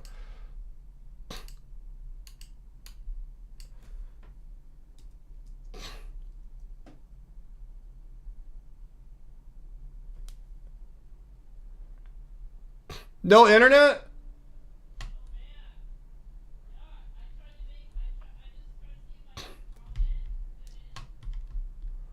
Hello, can you guys see me? I have it right now. I think I have something. Can you guys see me? Okay, I'm back. Notion has been the Okay, centerpiece one second, of guys. my workflow. It's quite literally an extension of my I'm here. brain. I can take notes, create. I'm Notion here, has guys. been the I don't know what happened. centerpiece Angie of my lost the workflow. TV It's quite out there literally too, an which is extension of streaming my on brain. the internet. I can take notes, create.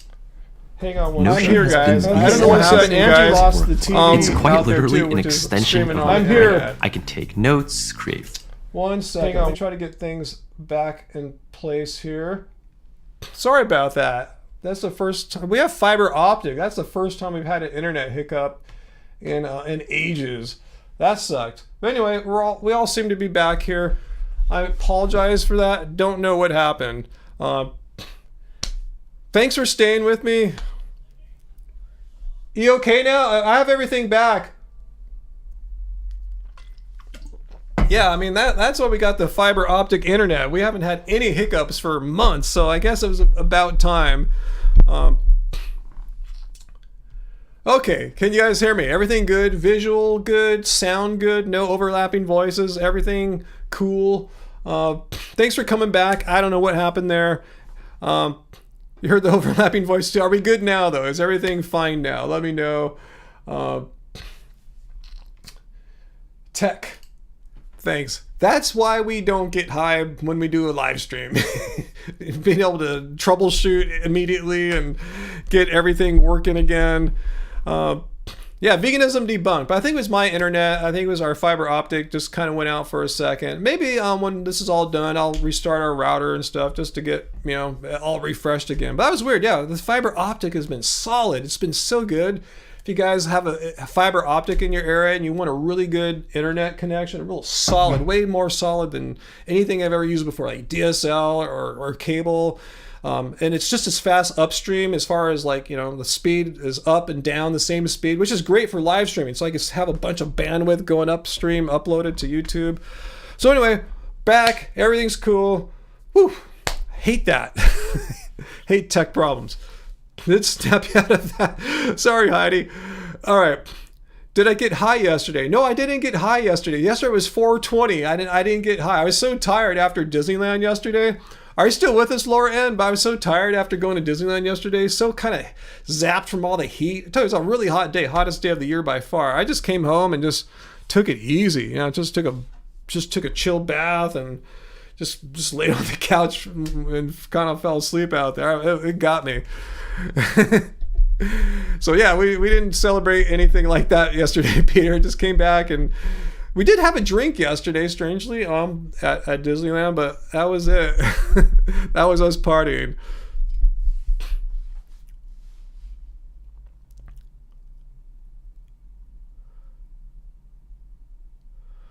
That 90s vegan person sure looks like that person that we ban every few minutes or so. What do you think, Uncle and Peter? Is that same person trolling us again? And if so, should we do our duty? Let me know what our moderators think. Yeah, we split a drink yesterday, Angie and I. Yeah, that was it. That was us partying. Hey, is VLAM here? I haven't seen you all night, VLAM. If you're here tonight, hello. I see people talking to V. There you are, VLAM. There you are. My bad for not saying hi to you earlier tonight, V. Good to see you. And hey, Chris and V and Moyman.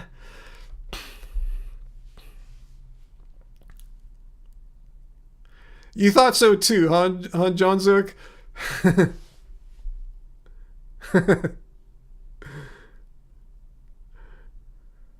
Yeah, Laura's here. Remember Laura from yesterday? Yeah, I told Laura if she comes on the live stream, say, hey, it's Laura. I mean, yeah, Laura from Disneyland yesterday, or a few weeks ago if it wasn't today. Yeah, Angie wants to see. Yeah, we did take a picture at the end of our hanging out. Yeah, if you can send us the pic somehow. Yeah, Angie, think of a way for her to send you the pic. Maybe Instagram or something like that. We'll figure it out.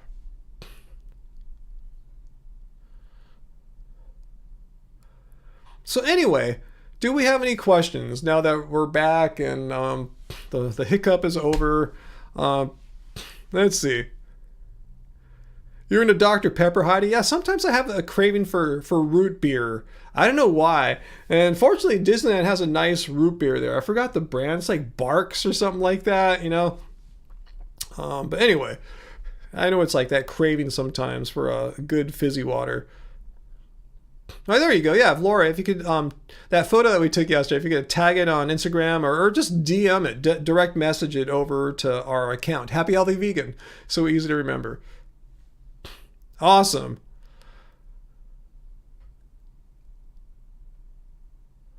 So anyway, VLAM, yeah, we don't really care what Cosmic Skeptic says. He doesn't speak for me or pretty much anyone here. He has his own weird personal, I shouldn't call him weird, but his own way of thinking that doesn't reflect he's not the ambassador for vegan thinking or anything like that. He's not even a vegan. Anyway, what's that, VLAM? I don't care what Cosmic Skeptic says. Animals should have rights. Basic rights, say like to not be tortured and killed for a sandwich. It's just basic things like that. They don't need the right to vote or anything like that. The right to own property and things like that. But the basic right to not be killed, not to be exploited and tortured.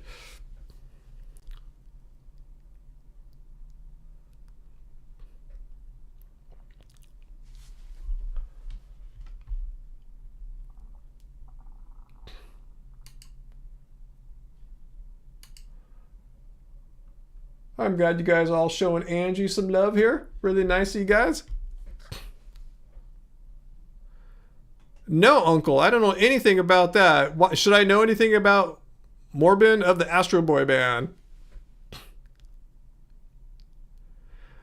Oh, VLAM, you were saying hi earlier when I was doing that homophobe that I banned. You were late joining. Okay, good to see you, V.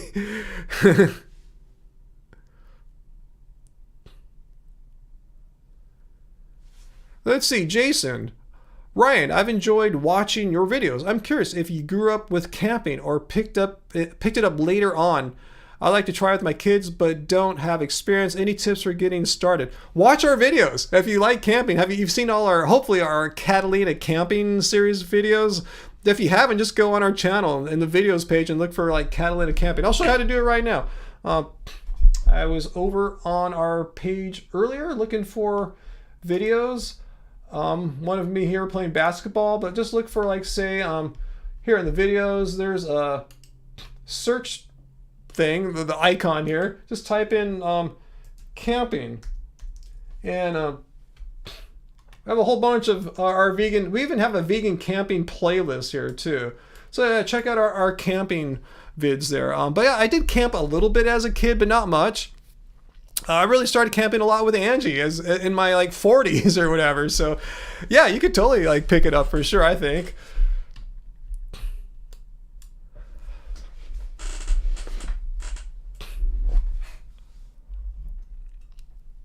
Jamie Foxx is vegan? I never heard that before.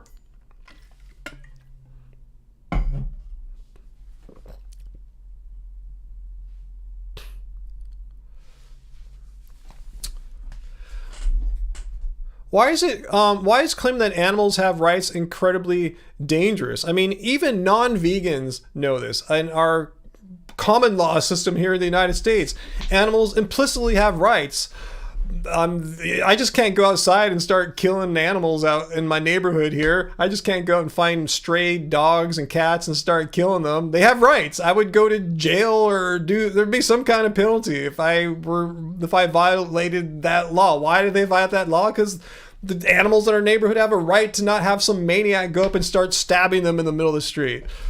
That just shows you. I'm just saying from there, it just establishes, even just in basic everyday laws here in a boring city in the United States here, animals have rights. They have the right to not be stabbed by a maniac in the street.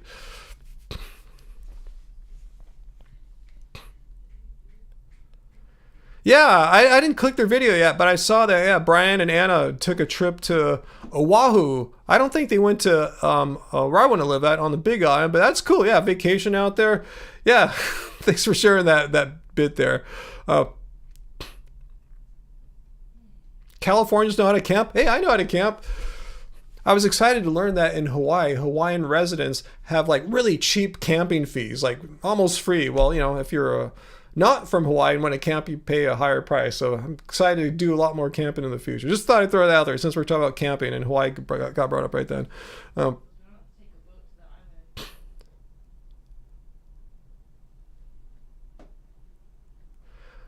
Well, Bob, I'm just saying animals have rights under circumstances. You're trying to, earlier it sounded like, Bob, you're trying to say animals don't have rights, like making a generic, broad, categorical statement that animals have no rights. Like, oh no, even in basic common law here in the United States, animals have rights. And we'd like to extend those rights. Like I said, I can't go on the street and start stabbing cats and dogs, or even squirrels and possums, if you want to like break it down into like animals that might have an owner versus not. You just can't do that. You just can't walk around and kill animals here in the streets of Long Beach. So that establishes that animals do have some rights in some context, some circumstances, and vegans would like to extend those rights to more context. So it's pretty hard to argue that animals have no rights, since they obviously do. We just want to extend their rights more. That's it. That's basically it. Why? Because you don't need to eat them. You don't need to harm them. You don't need to kill them. You don't need to exploit them.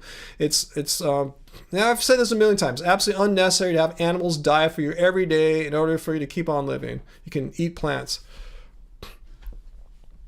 How is it dangerous for animals to have rights? How the idea that, okay, if I can't kill all the animals in my neighborhood and go out and stab them and torture them in the middle of the street here in front of all the children, because the animals have rights, how is it dangerous to have animals' rights be extended into like slaughterhouses and stuff? Let me know how that's dangerous. I would like to see what's dangerous, because right now the only danger I see is for the animals being slaughtered. How is it dangerous for animals to have the right to not be slaughtered in a slaughterhouse? Please, I would love to hear that, Bob. I'm curious how you're saying it's dangerous. How exactly? Be clear, specific. How is it dangerous?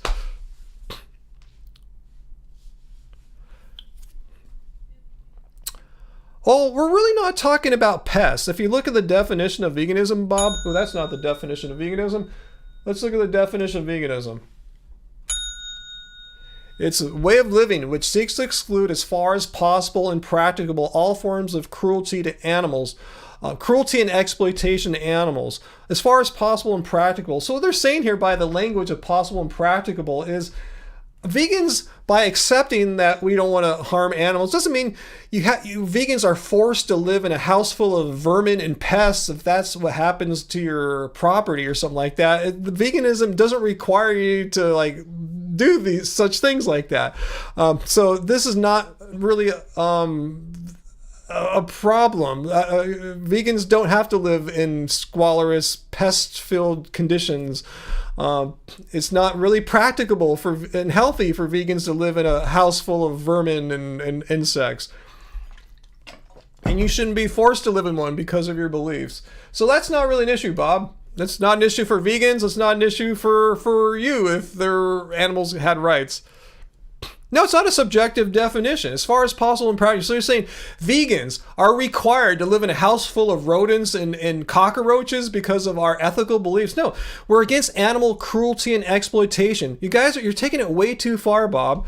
Animal cruelty and exploitation. Let's look at it again. We're talking about animals being raised, being bred into existence for the sole purpose of being kept in an exploitative condition their entire lives, to eventually have it prematurely ended, their cruel existence ended by a slaughterhouse death. That's what we're talking about. Or even if they're living a life out in a field, they're still going to have their life ended prematurely by ending it in a slaughterhouse. We're not talking like I drive on the street. I ran over a bug maybe today. Does that make me not vegan? No, it might not be possible for me to drive a car and be 100% safe about not running over a bug or something like that. So veganism doesn't require perfection. You're using the appeal to futility or the nirvana fallacy argument here. There's no perfect solution. Veganism doesn't require 100%. Here's what you're saying. You're saying veganism means zero cruelty. Let's look at the definition again. Does it say zero cruelty? No, as far as possible and practical. If I have to go to my job or go to the store, I might run over a bug. If that happens, has veganism been debunked? No, it hasn't been debunked, Bob. So you're kind of making an issue where there's not an issue here. It doesn't require zero cruelty. We acknowledge we live in an imperfect world, and complete perfection is not achievable in this world. Doesn't mean veganism is debunked. Maybe Sarah. You have a point there, huh, Sarah? So yeah, anyone who thinks vegans don't cause any cruelty whatsoever, they don't understand what the definition of veganism is do your best. You know, do your best. Don't consume animal products. Don't go to the store and buy meat, dairy, and eggs. You have that within your control. You have the decision under your control to what you put in your cart at the supermarket. You don't have the decision of like what bug you might step on when you're jogging, or what your car or the bus you're riding might run over when you're utilizing it. It's not a deal of perfection. It's doing the best you can given the decisions and options available for you, Bob, and everyone else. Who decides what? Who decides what, Bob? I'm just telling you. Do what you can do. Do what it's under your control. You have the control of purchasing plants and likewise not buying dead animal bits and put it in your shopping cart. You have complete 100% control of that, unless you're in a weird circumstance, like you're in the Donner Party and your wagon train broke down, or you're trapped on this island. Other than these bizarre circumstances I hope none of us ever find ourselves in, you have complete control. But you don't have control over what a car or bus might do or come into contact with. That's what we mean by as far as possible and practical. Doesn't mean if your bus runs over a gopher, veganism, you might as well just eat steak. It doesn't mean that.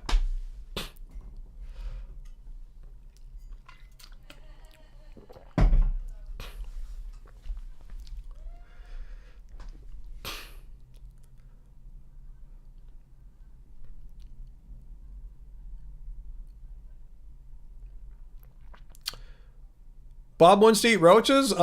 Hey, better than eating cows, I guess. Yeah, good point, Uncle. Everything can be extended into absurdity if you look at it in a certain absurd light. You know, you can apply to the appeal to futility or nirvana fallacy, you know, thing to almost any kind of reasoning, but it doesn't debunk it. It just says there's no perfect solution. Veganism is not described as a perfect solution to ending all animal harm whatsoever. It doesn't say anything about harm on here. It's cruelty and exploitation. It says nothing about harming. We make no pretense that we are all 100% immune to any harm to any living creature whatsoever. That's not what veganism says. That's not what veganism demands or requires. Hey Jason, Ryan, as a runner, a former runner, I haven't been into running for maybe 4 years now or so. But anyway, I remember I was into it 4 or 5 years, pretty hardcore. What's my take on nutrition for joint health? I didn't do anything for joint health nutrition. Many tout collagen for knees, Are there any plant-based options? I was more into, for joint health, I was more into form and technique and equipment, like having proper form with the right footwear, the gear, shoes, to have a stride that had minimal impact on like wrecking my knees and joints and stuff like that. So that's how I approached it. I wasn't looking at like nutrition would be my protection. I was looking at my form and technique and training would be my way to avoid injury. And it worked out for me. I went through all those years running. The worst things that happened to me were like I twisted my ankle a couple times, but that was because there were like hazards. I slid on some water. And one time I was like, it was just water. It was things like that. It wasn't anything to do with like, running per se. I slid out in some water a couple times. So that's my take for you there. I'm not sure if that'll work for you, but yeah, just trying to have a good stride where you're not doing a bunch of heel banging, having a low impact stride, that you can go a long way with that.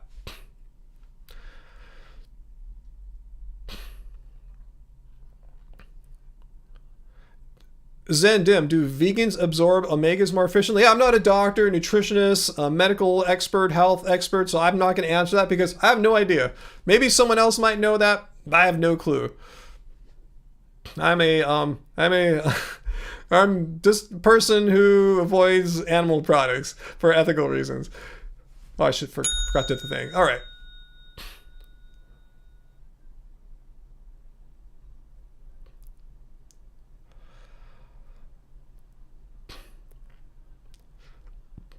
Okay, do I have someone else I need to get rid of here? I think I see the same person. I said I was going to acknowledge you, but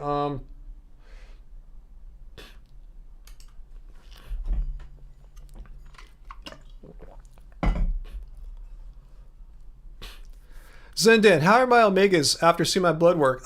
Quite honestly, I've never seen a blood lab that measured omega-3 fatty acids. So I honestly don't know. I do know I'm consuming a decent amount of omega-3s. I mean, I put ground flaxseed in my smoothies. I'm eating almonds quite a lot now.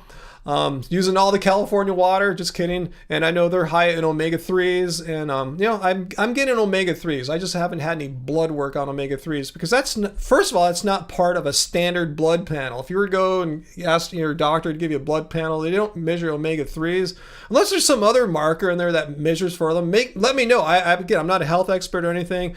I'm assuming you'd have to pay for an extra test that would measure stuff like that, but I've not done that before.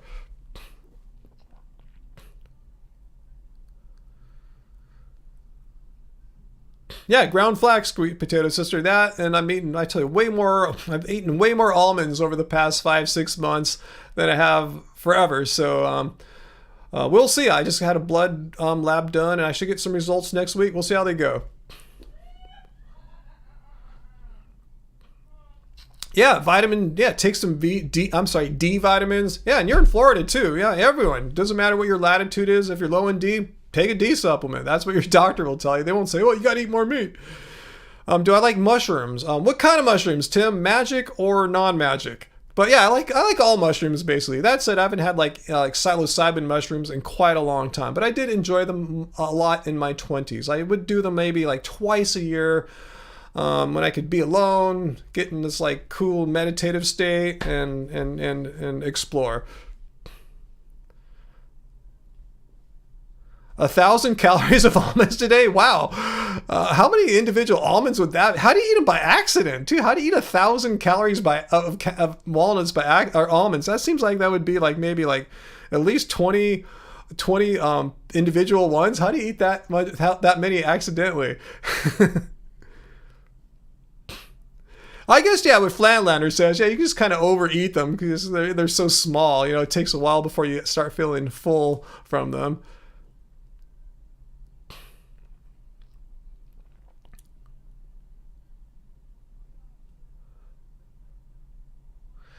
Yeah, Flatlander, I don't think I eat a lot of omega-6 rich foods. So, yeah, we'll see. Yeah, I've never had a blood test on it, though.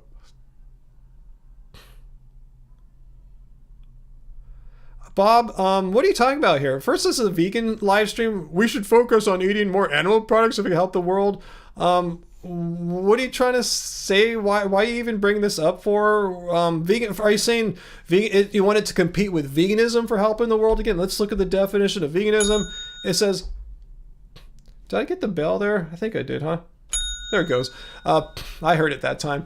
It says nothing about this being an ecological movement or something like that. Veganism is a way of living that seeks to better the world environmentally. It does have environmental and ecological benefits for sure, but why are you bringing this up for?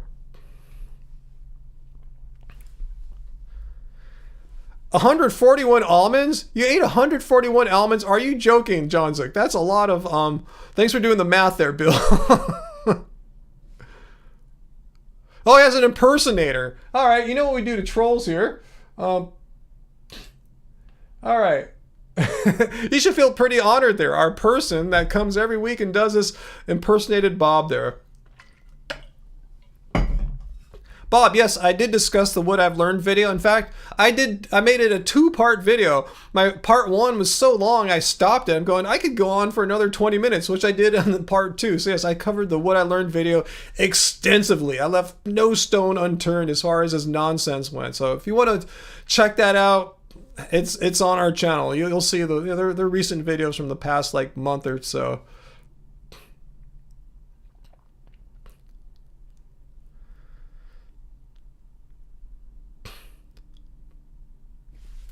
Hang on, let me check 1 or 2 things here really quickly. Make sure our stream is healthy and all. Yes, it is. All right, cool. Yeah, a bunch of people reacted to What I've Learned. In fact, pretty much all the people that make response videos to nonsense responded to What I've Learned's nonsense. Graven, that's what I thought. I thought Justin's peanut butter chocolate cups would be better than the plant-based Reese's one. So thanks for letting me know that. I won't even bother. Yeah, Peter, yeah, thanks for sending me that link. I haven't made a video now for a whole week, so I need a new topic. So I will definitely give that one a look over the weekend, Peter. Thanks for sending me that. The guy that thinks that eating plant-based meats are a scam. I can't wait to see his argument for how eating a Beyond Burger is a scam.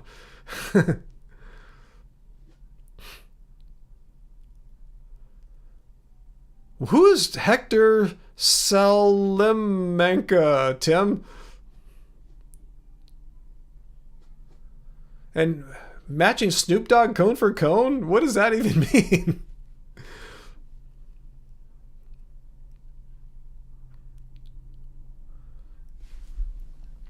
Yeah, I don't think all Justins are chocolates vegan, but the ones I've had obviously are vegan. You trolled. Okay, I didn't understand what that was. With the bell. Okay, I still don't know who that is. Some guy, is it another person who uses a bell? Yeah, the video's been done to death. Yeah, people responded to What I've Learned. The Reese's tasted very processed. Yeah, not surprised. Oh, you never tried the Justin's peanut butter cups? Yeah, check them out, Uncle. It's worth checking out, you know? I mean, I don't think they're the greatest things in the world, but I remember having them a few years back, and they're not bad at all.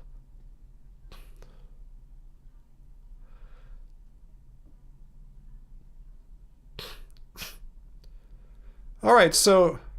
Yeah, Flatlander, you're right. Even vegans we've never heard of did response videos. Because what he said was just so full of crap, so much nonsense, so biased from the start. It just angered so many of us. I even figured out he made no attempt. What I've learned, made no attempt to speak with any vegan doctors or successful long-term vegans.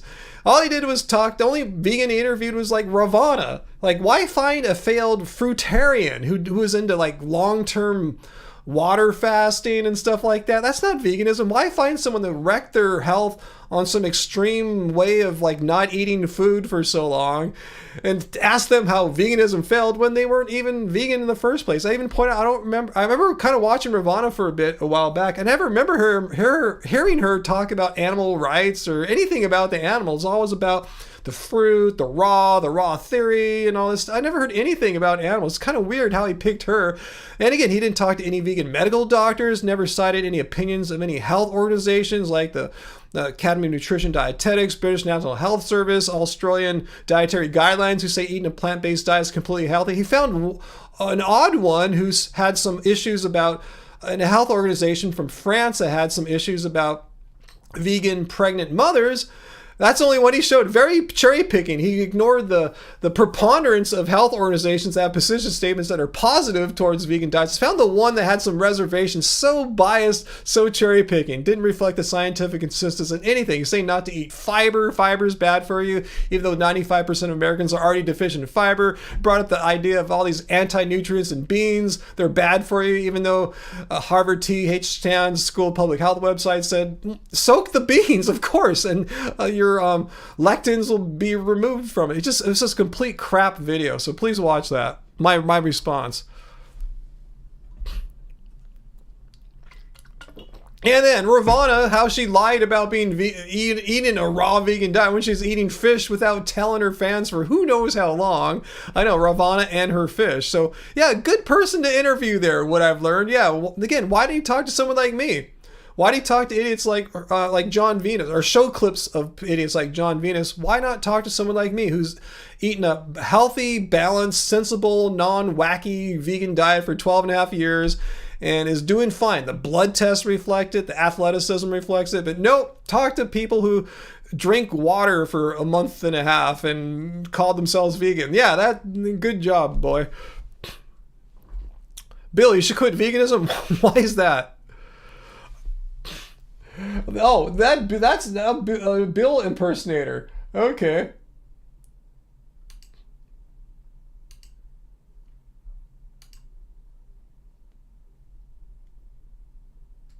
All right.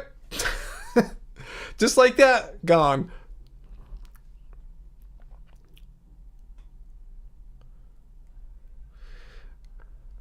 Graven, you don't follow many vegan YouTubers. It's sad when they stop being vegan. Well, again, as I pointed out, you can follow as many vegan YouTubers as you want, and you shouldn't be disappointed as long as they don't have a history of doing extreme restrictive dieting, like raw veganism, and water and juice fasting and all that stuff. You know, it's usually 9 times out of 10 those people who make a "well, I'm no longer vegan" video. If you see people like myself who are vegan because they went vegan because they didn't want to harm animals in the first place, those tend to be the people that stick with it. And those tend to be the people who don't do some raw juice fasting nonsense that ends up screwing up their gut and ends up making them not be vegan.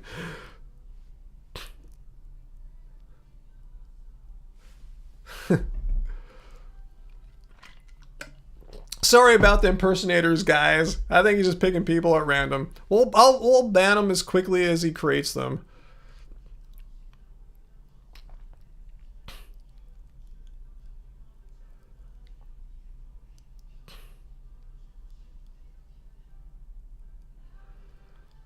Yeah, Bill never quit being vegan. That was the impersonator. Bill Seabury, once he started veganism, he has been veganism as far as what he said here. It was the impersonator.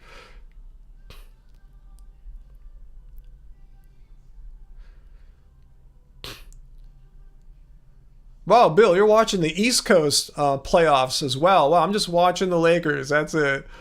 I didn't even watch the second half of the last Lakers game the other day. They were getting their butts whipped, and I said, screw it. What did we do? What did we do that day? We left the house for a bit. Oh, yeah, we got some burrito bowls at Moss Veggies.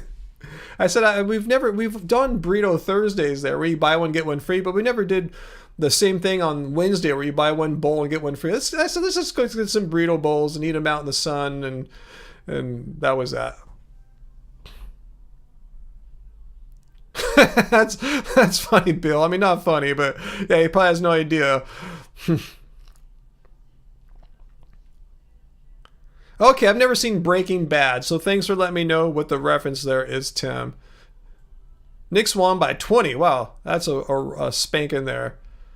What's that? Live mercifully. Ex-vegans are the worst. Well, they are if they throw veganism under the bus on the way out. And I respect the ones who just quit and don't say anything. Hey, you know, I'm just not vegan. Okay, cool. It's unfortunate and sad, but I respect them for not throwing veganism under the bus. But yeah, most of them do.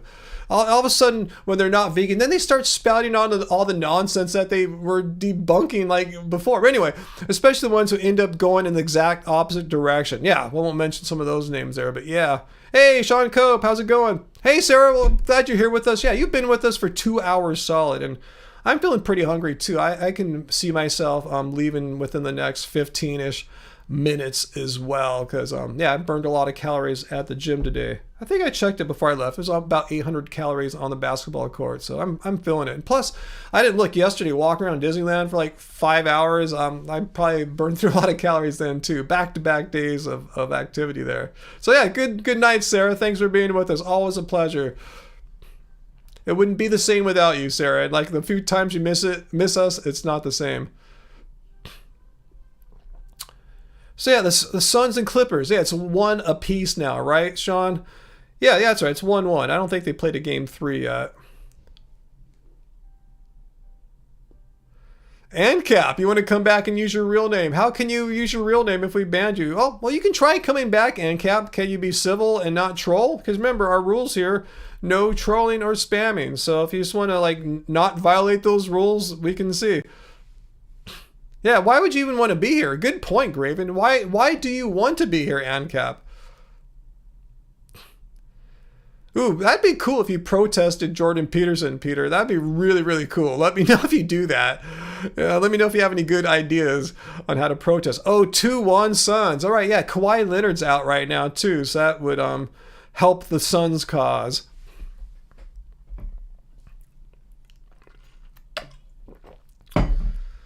Yeah, Kawhi, that's his problem. When he's healthy, he looks amazing, like MVP level player, but he doesn't last that long until an injury, gets him. It's unfortunate. And then Paul George is still out too, so they're 2 big stars, can't play in the playoffs. That's how the Suns beat the Lakers a couple years back. The Lakers were doing pretty good against them. Then Anthony Davis got hurt, and the series was over instantly. And then the Suns went on to win the Western Conference Finals and ended up playing the Bucks in the NBA Finals that year.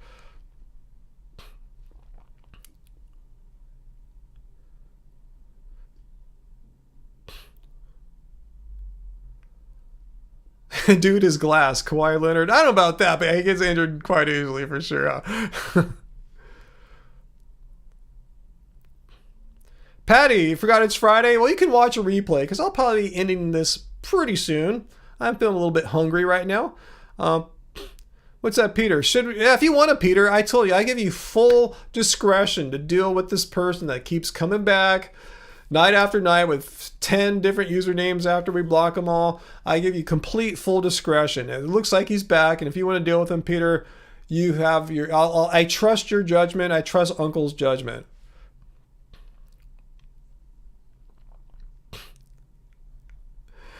David, Suns fan here, debatable if the Lakers would. I think the Lakers are looking good that series. So let's just put it like this: without Anthony Davis, that was it. The series is over. I think the Lakers had a greater than 50% chance of winning that series with him there. But that's neither here nor there. That's ancient history. Davis got hurt. You guys went to the finals that year. ANCAP, why are you asking such a question like that? Curious. But yeah, Peter answered it for me. No, I have never had any kind of facial surgery. I've never had any Botox or anything like Botox. The extent of me having any facial augmentation or help is I use especially now that it's getting warmer and sunnier, I use a moisturizer that has some sunblock, some UV block in it. So that's it. That's my beauty routine. Moisturize my skin with some UV protection.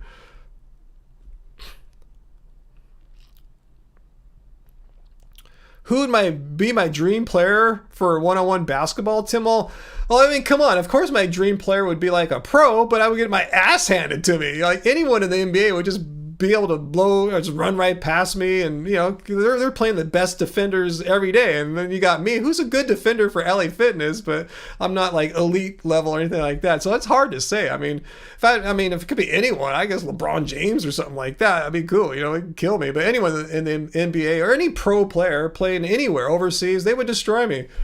Any especially, you know, a dude player, they would just kick my ass. Female players for the most part too should be able to kick my ass. I played a couple people who played like overseas pro females. I never played them one-on-one, just 21. I never got to play them. As one girl, I really wanted to play one-on-one because I think I might have been able to beat her. I'm not sure. I have no idea, Bob. I've never looked into it because I've never done it.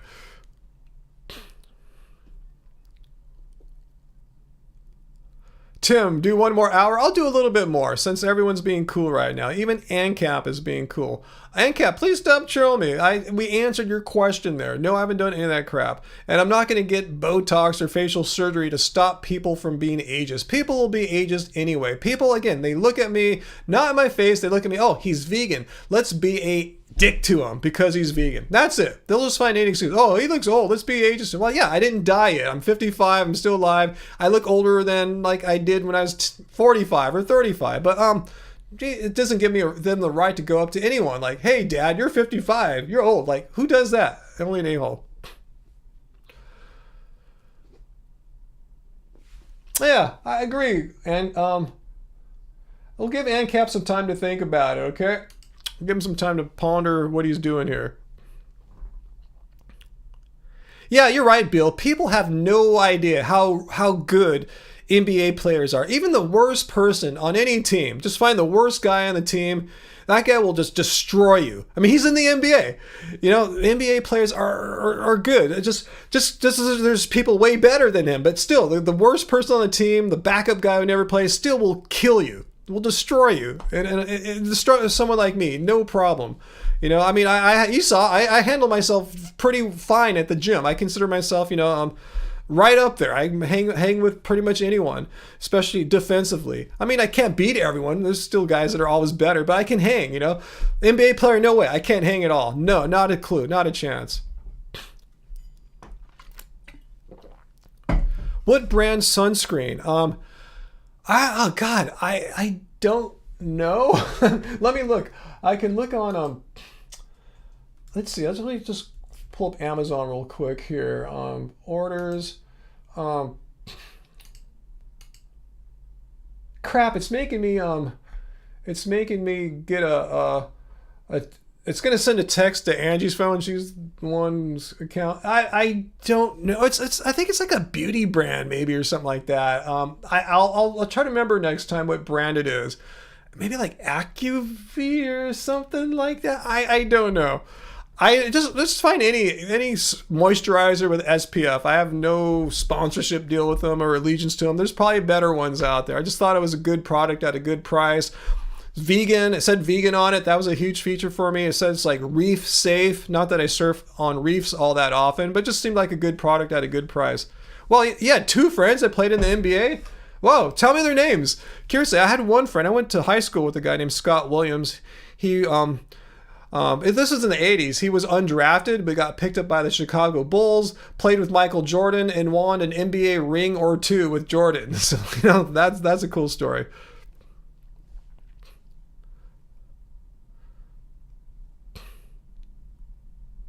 Can't remember the moisturizer, veganism. I really don't know. I don't really look at the brand. I mean, I looked at it when I researched it, and it just sits there on my counter. I put it on, I set it back down. I don't really look at it anymore. I did my research. It's vegan, reef safe, it's 30 SPF. I'm good. I don't really care about brands too much.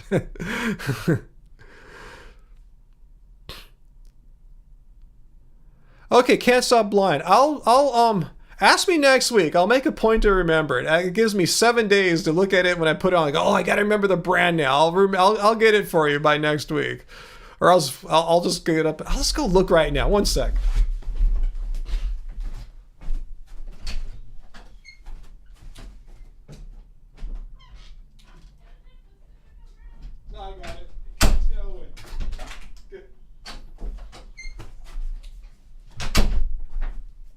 All right. Here it is. Acure, A-C-U-R-E. Let's see. Right here. This is it right here. SPF 30. And they have different ones. Different like flavors or whatever like that, whatever you want to call it. Let's see anything I can tell you about it. Let's see. I'm trying to find where I said it was vegan. I guess I've read that on their website or Amazon or something like that. But yeah, anyway, this is it right here. I guess the ingredients are right here. I just could read it right too. It's made out of zinc oxide. Flavors. I don't know what you call it. Formulations or something like that. I use them too. Yeah, I have a couple of them. I have one that's like a pinker purple. One I got on a sale or something like that when this one's getting low. Anyway, yeah, I don't care. I just put them on. Put them on in the morning. I go out and do my business. If I get some sun when I'm outside, and I know I'm protected.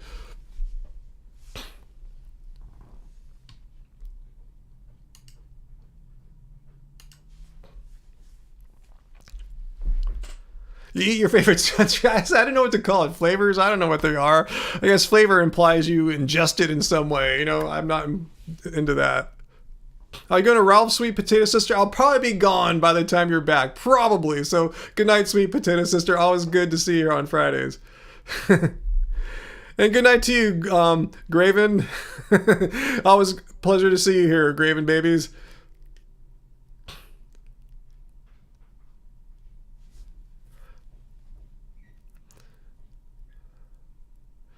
Tim, yeah, either Panda Express or Angie expressed some interest in making some like Japanese dish or Chinese dish. I forgot what it was. She told me earlier today. I forgot. So if she makes that tonight, we'll eat that. If not, I'll get us some Panda.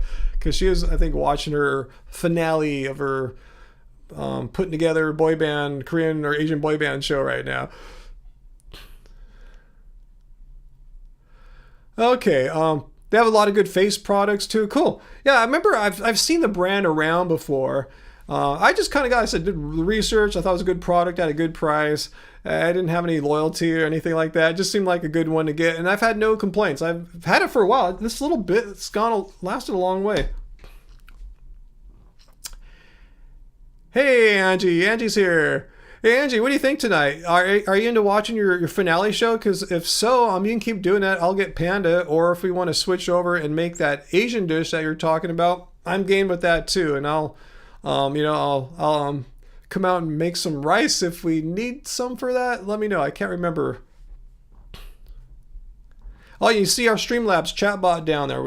Angie set up that sale for you guys for Happy Fan, but anyone can use it. All our shirts, non-deficient vegan, doesn't suck being vegan, vegan cult member, happy healthy vegan, our old school one with our logo. All those 25% off still.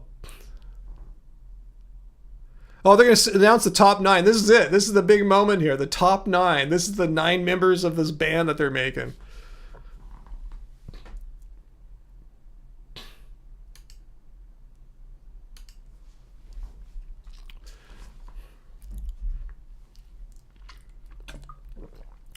I don't. Oh, okay. I know what's better, to ban that guy or time him out, because time him out keeps him out for like 300 seconds. I'm not sure if he can make a new account quicker than that. I'm just going to keep timing him out for right now. Hey, Vegan Metalhead, yo.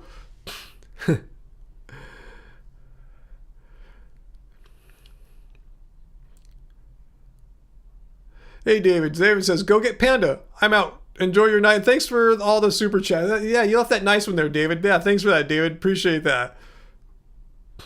Yeah, Panda Express is a surprisingly good meal. It was a pleasant thing. I just kind of got back into last year when they started offering the Beyond Orange Chicken thing, and I discovered their other food again. It's like, oh, this place is pretty cool. Like, instead of Chipotle, I'll go to Panda Express.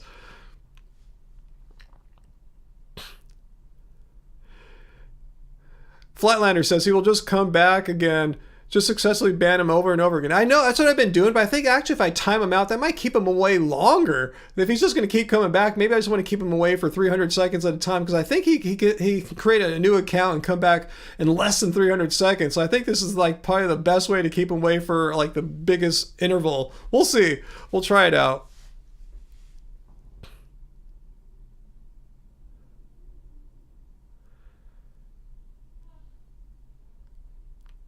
Let's see. Bill saying Bob Hill is not Bob Hill because you have Bob Hill blocked. Oh, that's the fake one there. Yeah. Thanks for pointing that out.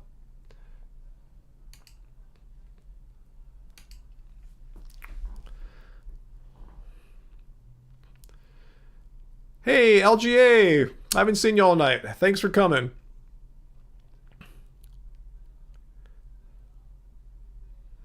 Let's see, Groff says your Filipino sister-in-law says Panda Express is her comfort food. Yeah, just like a fun Friday night foods for us lately. Yeah, you know, being Asian, I enjoy some Asian vegan food for sure. Not to say that they advertise stuff as vegan, but yeah, the chow mein's vegan, the tofu eggplant vegan. No, we haven't seen AJ all night. I guess AJ had something to do tonight. So if you're watching after the fact, AJ, I should have mentioned it earlier. I noticed your absence. So AJ, hello. It's not quite the same without you, AJ. Yeah, you haven't missed her at all, Star Cradle. She's probably doing something. You know, I don't have a life. I admit it. I'm here Friday nights. This is what I do. I chill out every Friday. I don't make plans. I don't go to clubs. I don't go on dates and stuff. I'm here on Friday nights. Hell, I don't even travel. AJ, I know, travels between 2 states. I don't even do that. Hey, Hippieista, how's it going? A lot of people are catching me here on the end of it all. Yeah, and some Floridians missing, like Fu Manpu, huh? Huh, Uncle? What's up, Peter? Do you know the burger dude? He makes vegan versions of burgers and other fast food restaurant meals. No, never heard of him. Is it a vegan channel? That's cool. Vegan burger dude? Yeah, Bill misses us when the Lakers are on. Yeah, he's very religious about it. I was telling him, like, you can wait another 8 more minutes at 7:30. The tip-off's not till 7:38. You're cool. But yeah, Bill is here all the time except when there's a Lakers game. Fortunately, yeah, the Lakers usually start their games at 7 or 7:30, which means if my live streams are over at 8 or 8:30, I can still usually watch a good chunk of the game, like usually the whole second half, assuming they're playing at home. Crypto.com Arena. I wonder how long that name's going to last. What are my thoughts on Elon's rocket exploding? I don't know too much about it. I thought they were trying to say, oh, we wanted it to explode, even though it cost $1 billion. I don't know. I have no idea. I guess that happens in rocket making. I'm just glad it wasn't a manned rocket or anything like that. Did it have a payload? I don't think it had one either. I don't know. I don't follow all that stuff.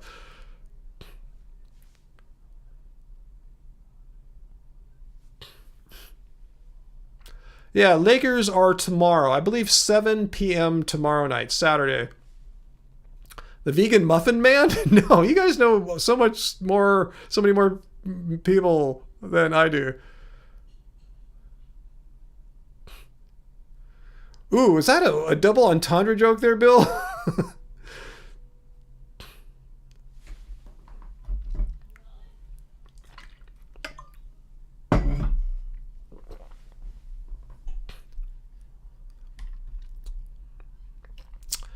It's funny, Tim. I was actually thinking about going surfing today rather than going to the gym to play basketball. Good thing I didn't, because even though I don't surf in Long Beach, you can't really surf here because of the breakwater. But anyway, there was a raw sewage spill upriver in the LA River, which dumps into Long Beach, and all our beaches are shut down. I would have gone to Seal Beach, which is the next beach south down current of Long Beach, and that probably would have had some poop in the water too. So no, I'm glad I didn't go surfing today. I was really thinking about it though. I haven't surfed since that video I made for you guys. I think it was last year in October or November. It was this beautiful day. Went longboarding. Angie came along, shot some footage of it. That was the last time I went, strangely. I didn't know. Little did I know then. I thought it'd be out right after, but just the weather got bad soon thereafter and a lot of rain, and you don't want to go surfing here. In other places in the world you can, but here you don't want to go after the rains because all the pollution. Our rivers are basically just pollution diversions. They just bring pollution from inland and dump it out at the beaches here. So you want to avoid the waters here for at least, they say, 72 hours after it rains. But many surfers don't heed that. And back when I was a hardcore surfer, I didn't always heed that. And one time I paid the price. I got so freaking sick going surfing the day after it rained. I never did that again. I don't skate anymore, Raymond. I used to when I was younger. I actually competed for a little bit, but no, I haven't. I have some things from my youth I decided not to pursue when I'm older now. And skateboarding, you always fall, you know, and you fall on concrete or wood, whatever. And at least when you surf, you fall into liquid. Yeah, poop waves, basically. Did I say that? Poop waves? I probably said poop water.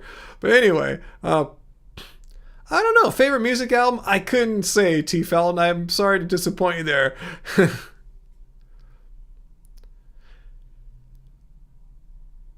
Yeah, Jason, I think I might skip out on the steamed broccoli and veggies next time because I always find I'm so full.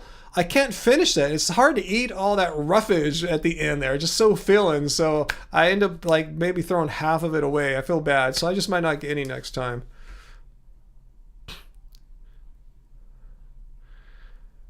Okay, Reaper Collins. Yes, I do know some doctors that meet via telemedicine. In fact, when I meet with my cardiologist next month, even though she's just down the road in Newport Beach, like half an hour away, I can go surfing right before. But anyway, we're gonna meet via like using the internet and stuff. So, but you're trying to find just a general practitioner, and that I cannot help you with. But if you need a vegan gastroenterologist or a vegan cardiologist, I can set you up. Institute of Plant-Based Medicine is their name, IOPBM.org or com. Anyway, I can set you up with them. They do telemedicine, but as far as a general practitioner, I don't have one. I'm lucky. No doctor I've met with since I've been vegan has ridiculed my diet. They always seem pretty cool about it, especially once they see the blood test. And I think the results speak for themselves, and they see my age. And despite what the haters earlier were saying, when they see people my age, they're usually expecting someone to have horrible blood tests, be in horrible shape, be on multiple meds, and most people aren't as fit and healthy as I am. I think they know, okay, whatever I'm doing is working out. No doctor I've ever met with since I've been vegan has said anything negative other than, I wonder, we should make sure your iron's good. And I get my test back, the iron is always strong. So I have no desire to eat lab-grown meat. Other vegans can if they want. I will not. I have no desire.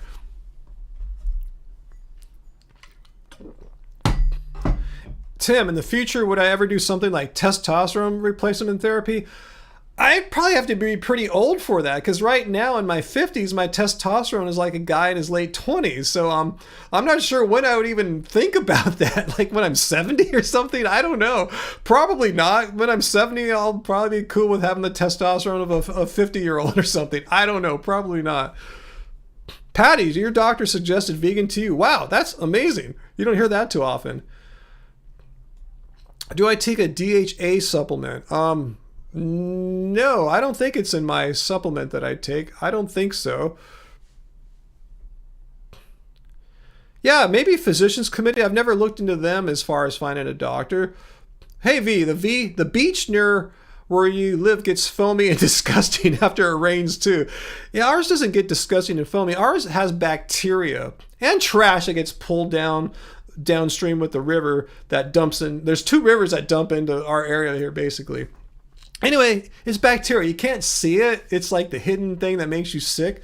The water looks fine right now. I saw it on the news today when they're showing how the beaches are closed here in Long Beach. The water looks inviting, especially with it being 82 degrees today. But yeah, it looks fine, but it's not good for you. Okay, look up Dr. Clapper. Yeah, there's a vegan doctor for you. I didn't think about Dr. Clapper. You can meet with him, telemedicine. Yeah, Google Dr. Clapper, and hopefully you'll find his practice. I think that's how it's spelled too, like someone who claps. Look up Dr. Clapper, vegan doctor, and you should be able to find his practice, hopefully. Whatever, surf the East Coast. Oh, I'd love to, Tim. I mean, that's made for me. It's the smaller, gentler waves. Usually, not always, but in general, compared to West Coast, good, good sized waves for longboarding, which is what I enjoy doing. So yeah, I just never been to the East Coast to surf. I've traveled the East Coast with my band once or twice. I can't remember, but wasn't there for surfing. And I wasn't into surfing back then anyway. I go in and out of it over the years. But yeah, I would love to surf the East Coast.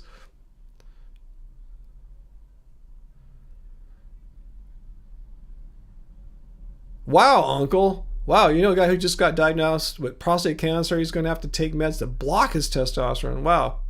Okay, it's spelled Dr. Clapper. Thank you, Costa Kim. I gave some bad information there. Yes, Klaper. Google Dr. Clapper, vegan doctor. You'll find Dr. Clapper. Now, I believe he's in California, Northern California, if that helps you geographically. But yeah, if you're looking for a teledoctor, hopefully he's available as a general doctor. I don't know what his specialty is if he takes patients like that, but give it a shot because I only know specialists, gastroenterologists, and cardiologists. Peter, great question. When's the best time to visit California? When it's not too crowded and not too hot? October. That's when people go back to school. Most people's vacations have wound down. And the weather is usually pretty good in October. However, though, it's the time of year when we get what's known as Santa Ana winds or these offshore winds, which can really make things quite warm for a few days. Barring that, if there's no offshore winds, it's usually really nice temperatures. They've cooled down from summer, but the offshore winds could heat it back up to a summer heat wave just like that. But those are not the norm. I would say maybe on average in October, and say there's 31 days in October, maybe 8 days will have those Santa Ana winds. And the rest of the time, it's pretty nice. So that's when we go camping, by the way. That's when we do those Catalina camping trips. You know, the summer crowds are gone. We like to go when there's no one there. That's ideal for us. We want to have it to ourselves and just get away from the world and not have to deal with people and just be with each other and nature, and that's it, you know? So that's when to go. And you could do that in December or January. It'll be freezing cold and there's not too many hours of daylight. Tim, no, me and Angie are coastal people. We're both born, you know, relatively close to the coast. Spent most of our lives near the coast. Moving inland is not on our radar. For us, it's a non-option. Seriously. I mean, I didn't grow up that close to the coast. I grew up in maybe about like 20 miles from the ocean, but I was going to the beach a lot, you know, especially since I learned to drive and was able to finagle my parents' car when I could, you know. I grew up surfing. I live less than a mile from the ocean right now. Next stop for me is probably Hawaii. You're never too far from the ocean there.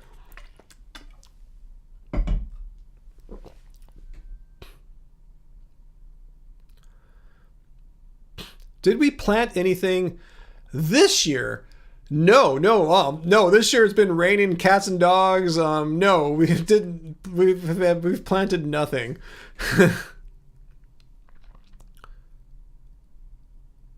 Wow, I never thought about that, Tim. No, fruit picking.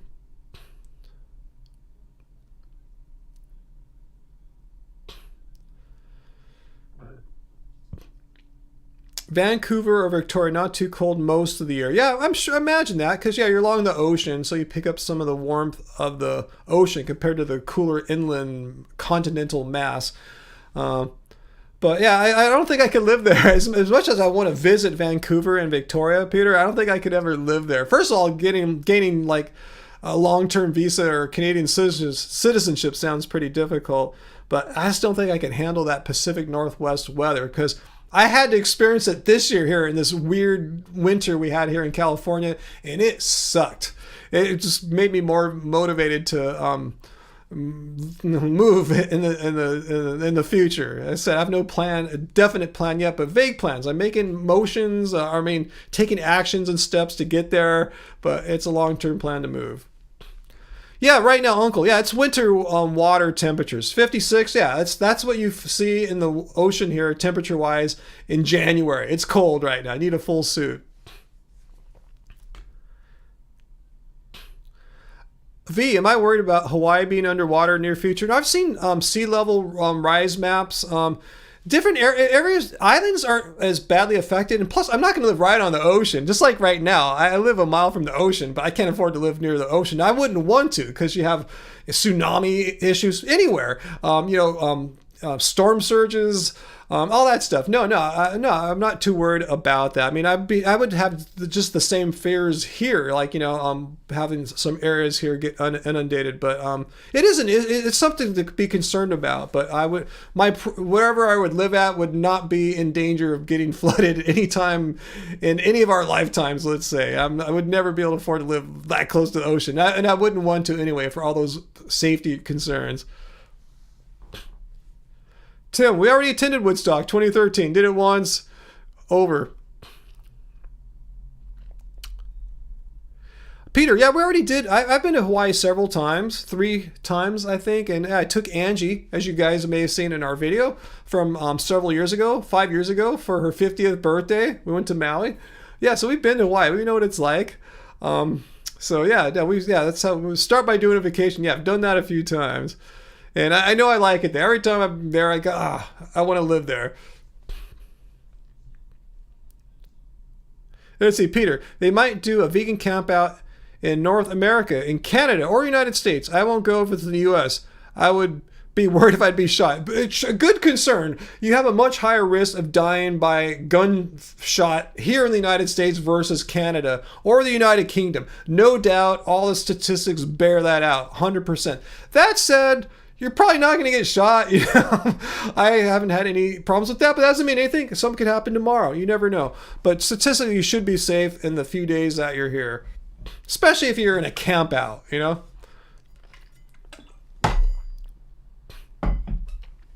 I did check. Hawaii has way less gun violence. They haven't had any school shootings yet or anything like that. A lot of the problems that have happened here on the United States mainland either don't exist in Hawaii or exist kind of it's very rare out there, especially on the Big Island. Yeah, don't knock on the wrong doors, Jesse. Just don't knock on anyone's door. Just do what you're going to do. Go to the camp out, visit friends, whatever. You should be fine, Peter. I wouldn't worry too much about that. But you have a right to be concerned. I would be concerned too if I was living in another country, seeing how every day there's a mass shooting in the United States. And I'm not getting political. I'm just being commonsensical. I mean, it seems like, protecting our lives is kind of a government responsibility, and our government is doing nothing about it. Just thoughts and prayers. Again, not being political. I just think it's a dereliction of duty. Is that the right term? They're just not doing their job to protect us and just ignoring it. Anyway, I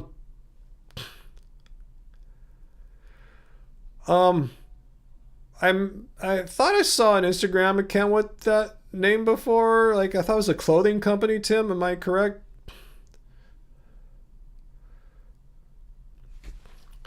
Anyway,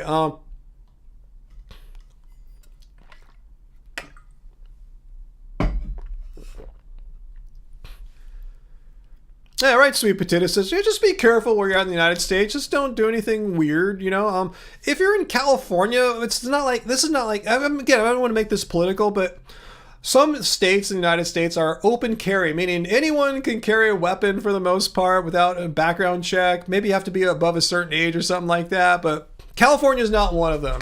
You have to have a permit here, like a weapon carrying permit, concealed weapons permit, something like that. I don't know exactly, but there's fewer people just randomly carrying guns here in California per capita compared to other states.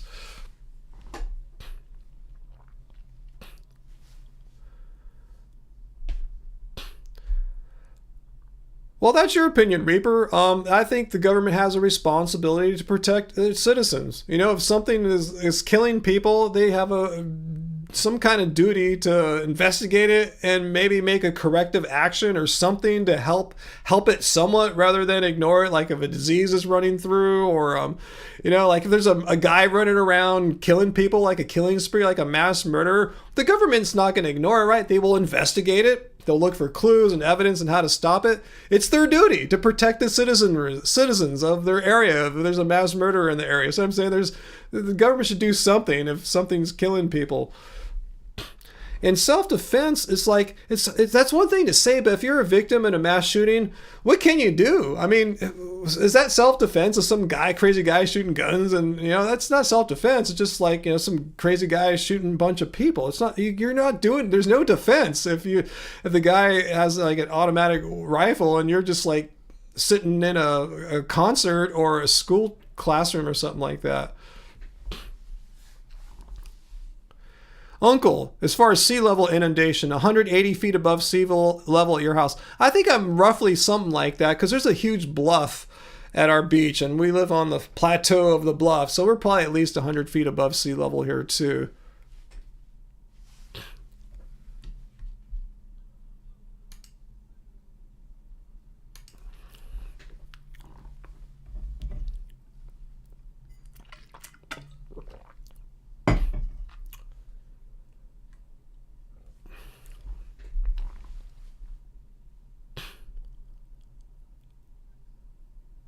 Peter, why are some states, it's funny, yeah, you're from Canada observing like what the hell's going on here. It seems completely insane here. Why are some states like battling drag shows but not guns?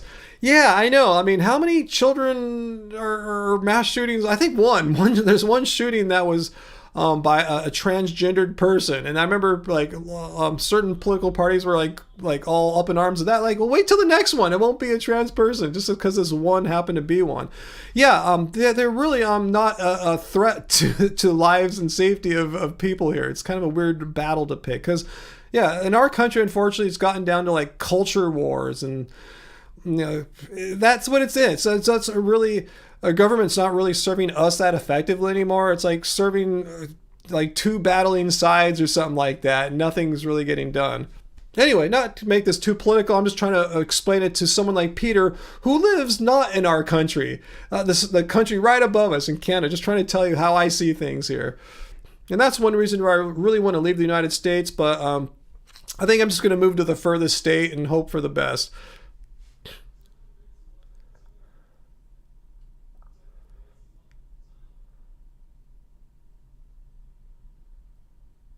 What's that, Sam? In your opinion, the government is the one promoting it, like guns to have a good excuse to place laws to have guns removed from society. Just your opinion. They're promoting the shooting? I'm not sure if I understand that, Bill. I'm sorry, Sam.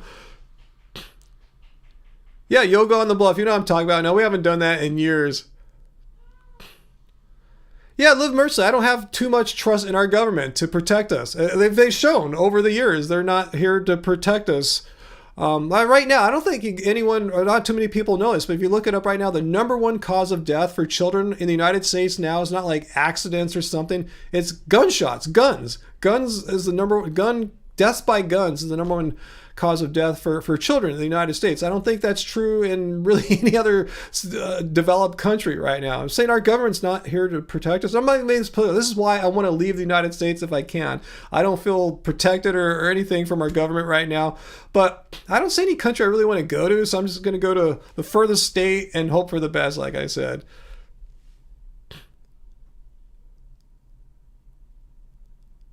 Yeah, that's it, Bill. Yeah, and these what we're talking about, a solution to this mass shooting and the solution to like guns being the number one cause of death for children.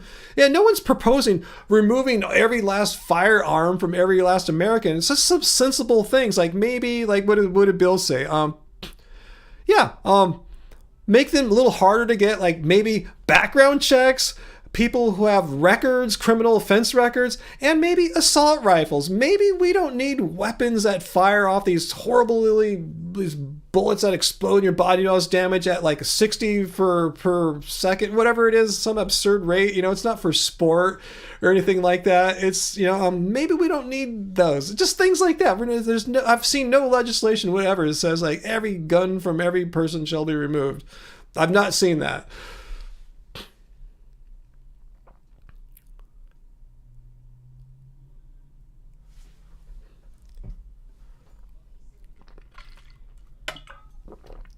What's that, Sam? In your town, civilians are being hired to work for the police?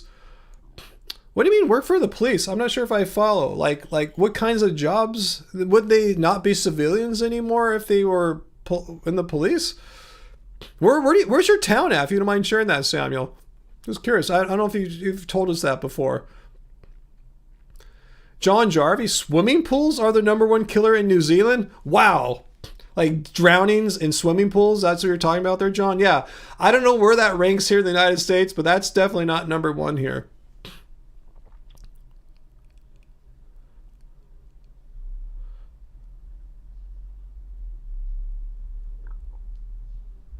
Peter, and Wednesday, is this in Canada, Peter, or the United States? A guy carried a rocket launcher gun into a mall. Where did this happen at, Peter? That's outrageous. See, that's what I'm saying. We need to have a line drawn. Like, what weapons should people have? Like, yeah, the gun Dirty Harry had and rifles. Yeah, totally fine. Yeah, cool. But like rocket launchers?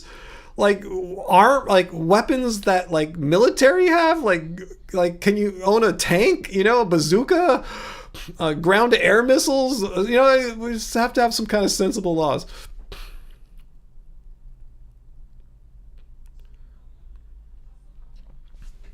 Okay, you live in Central Florida. Yeah, I think you did tell us that before, Sam. I totally forgot.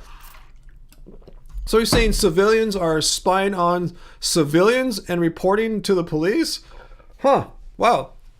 That I'd like to read more about that. That sounds kind of weird. Just kind of like, what's up with that?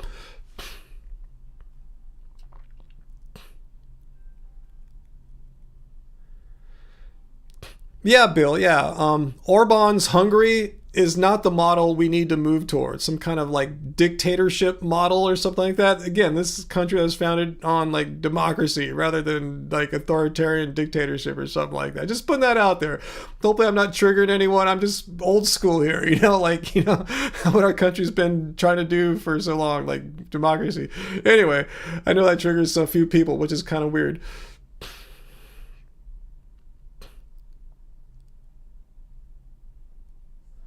Let's see. So Uncle fact checked what I said there. Snopes says guns are the leading cause of death 2020 and 2021 if the selected age range is, ages 1 through 19. Yep, that's saying amongst children. So I guess they're up to 19 years old. #1 cause of death for the past 2 years. Tim, no, I should have practiced bossa nova. I tried to play some last week, and I totally, I played it, but it wasn't that well, and I kind of forgot some of the chord changes I wanted to go into. Oh, well, that's not the only source, Liv Mercer. It's not like Snopes is the only source. I mean, this is something that is kind of a known fact right now. He just pulled that one out. I'm sure we could find, many other, because that's the statistic. The statistics bear this out. Just Snopes is reporting on that statistic. It's not like Snopes, is the statistics creator. Yeah, Giovanni, I'm well aware what was going on in Tennessee. Yeah, it's didn't one of the Republicans that voted for those 2 politicians that got expelled just had to resign today or something like that for some kind of like child situation? I forgot what it was. I saw the headline. I was going, okay, yeah. Anyway,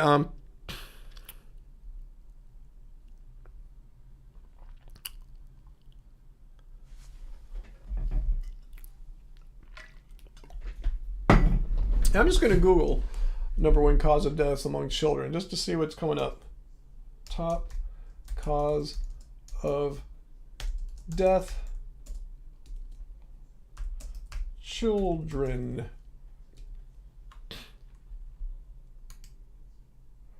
Okay.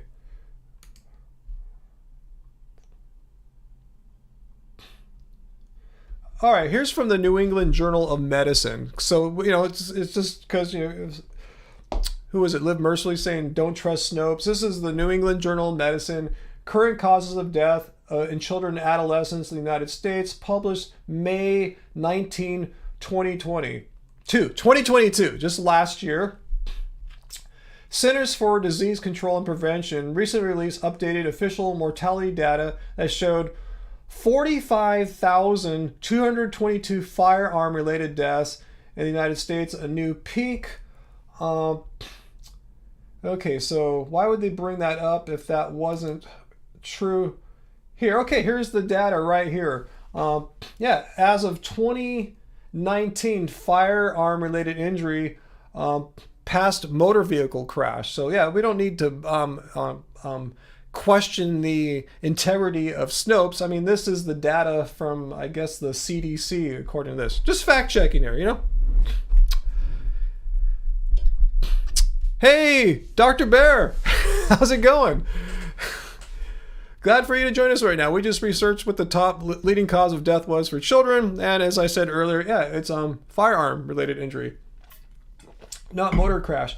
Oh, and our New Zealand friend said drowning was #1 in Australia. Let's see, drowning's like way down below. It's like 1, 2, 3, 4, maybe the 6th or 7th leading cause of death amongst children. We usually don't look this up, but I just wanted to check that out.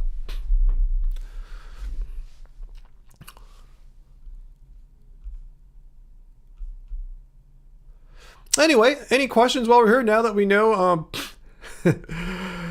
Yeah, Veganese, if you don't like Snopes, I tell you, we have the Centers for Disease Control here. If you happen to not like Snopes here, this is from the New England, this is from the New England Journal of Medicine, current causes of death in children and adolescents in the United States. So, yeah, disease, the CDC data published in the New England Journal of Medicine.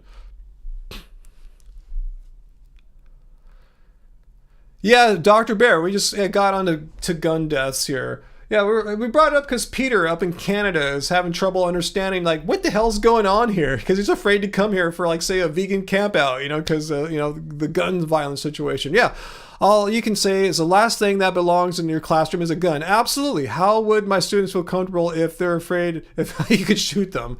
Yeah, that's just asking for accidents.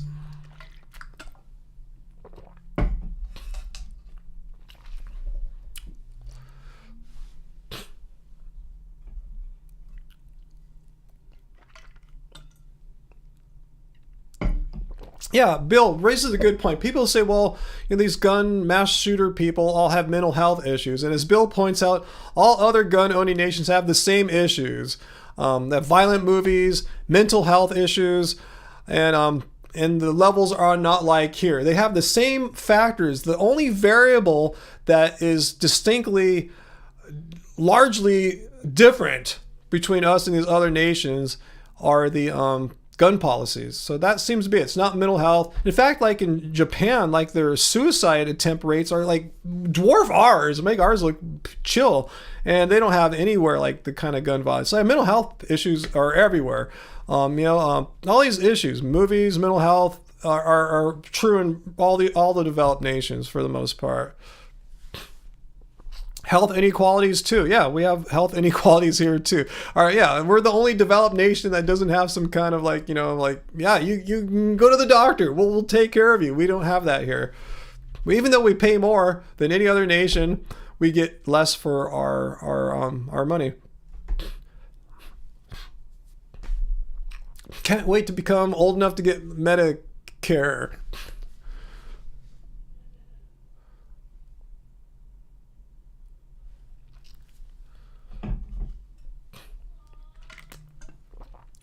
Yeah, VLAM. Every non-US person thinks the gun situation in America is absurd. And a lot of us here in the United States think it's absurd. Again, we just looked at the leading cause of death amongst children is firearm-related injury. But nothing's happening. Nothing's happening. Like motor vehicle crash. You know, people die in motor vehicle crashes. They try to design cars safer, make seatbelt laws, airbags become a mandatory law and stuff like that. Firearm-related injury, nothing. Absolutely nothing. Anyway, don't make this political. I'm just being a rational person. I tell you, I have no political party that I'm aligned to. I'm registered independent. I can consider myself an independent, rational thinker. I can think through issues on my own.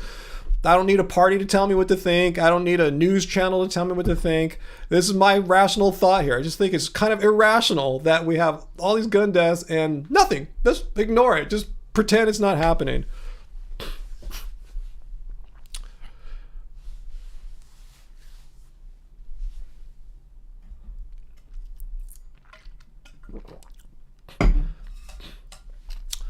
They're saying the gun laws would only make it hard for honest, law-abiding people to defend themselves. No, I mean, if they're honest, law-abiding people, they would pass the background checks. There should be a background check if you're going to own a weapon. It's a huge responsibility, like to have a license to drive a car. You have to take a test. You either have to drive a car, later on you answer questions in a test. There's some kind of background check. Yeah, it might delay a few days, but you'll get it. If you don't have a criminal record, like you said, honest, law-abiding citizens, you'll be fine. Yeah, they shouldn't be that much harder. Maybe a little more difficult, but you'll still get them if you're an honest, law-abiding citizen. Honest, law-abiding citizens should be fine. It should be more difficult for non-honest, non-law-abiding citizens, mercifully. Not all states have background checks, Sean.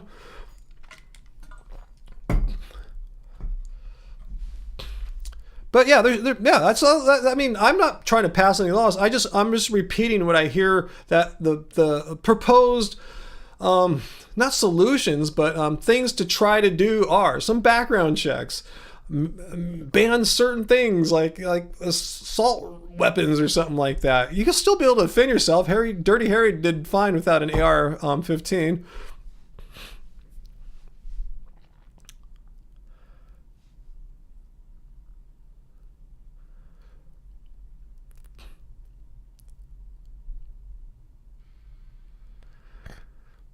Giovanni raises a point. It's not strict. The recent shooter bought guns legally when she wasn't supposed to. So some kind of actual real background check, not just like a one that doesn't really get enforced.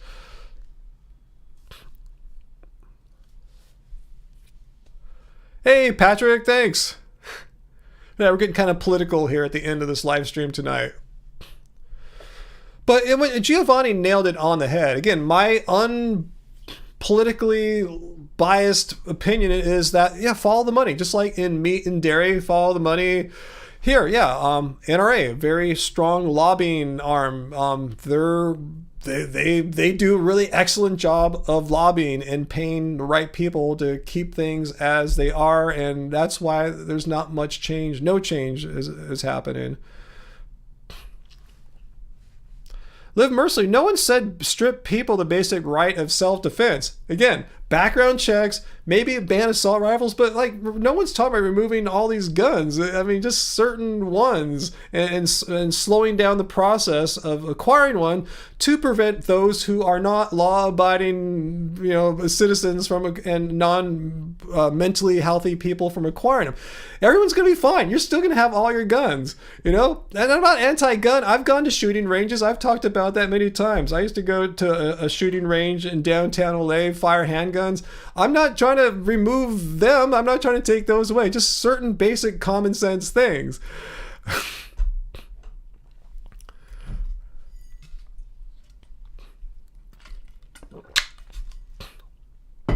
Okay, you're responding to V. Okay, that's cool. Whichever. I'm just telling you my thoughts here. And again, these are just my thoughts. I don't consider myself the dictator of thought or anything like that. These are my personal thoughts.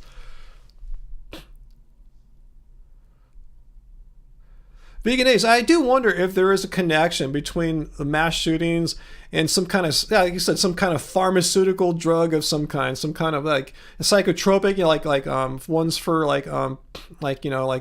with like depression type drugs. I don't know, but then those drugs are in other countries too, but I guess they don't have the same access to guns as we have. I'm not sure, but I wonder if there's a connection between that, because it seems like something has gone weird in the past like decade or two, right? That didn't exist like 20, 30 years ago. What guns did I fire? Do I still own it? I don't want to talk about if I own any still. I don't want to like give any would-be perpetrators any inside information as what they can or cannot expect if they were to perpetrate or anything like that. They were handguns. I'll just put it like that, as opposed to a rifle.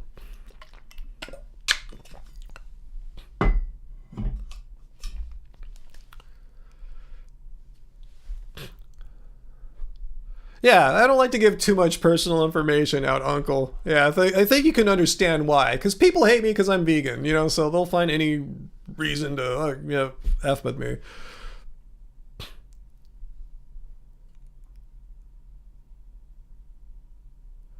I agree with you, Sam. That sounds disturbing. If what you're saying there is indeed playing out in your home state, that's disturbing, and I would hope that doesn't happen here as well. Civilians spying on other citizens. Yeah, that's not cool. Let the law enforcement professionals spy on us if they're gonna spy, and I have problems with that. But having citizens spy upon us to rat us out, like, that is not how it should work.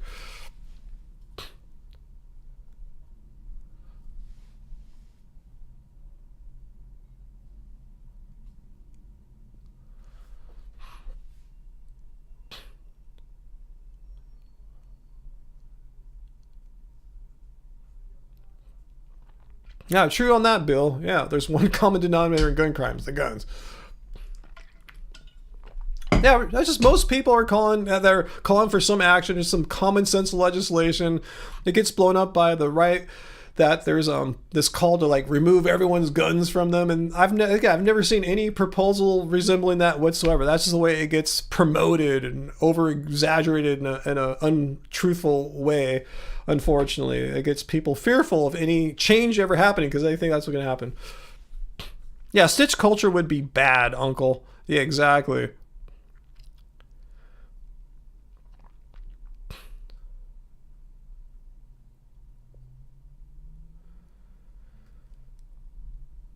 Yeah, I'm sure, Dr. Barry. I don't think, yeah, I see a clear, like a logical connection between those 2 points as well. Tim, ask someone else. Ask someone else that question. I'm not going to promote anything like that. So if anyone wants to talk about why they want to have one, it's not my I'm not here to promote anything like that.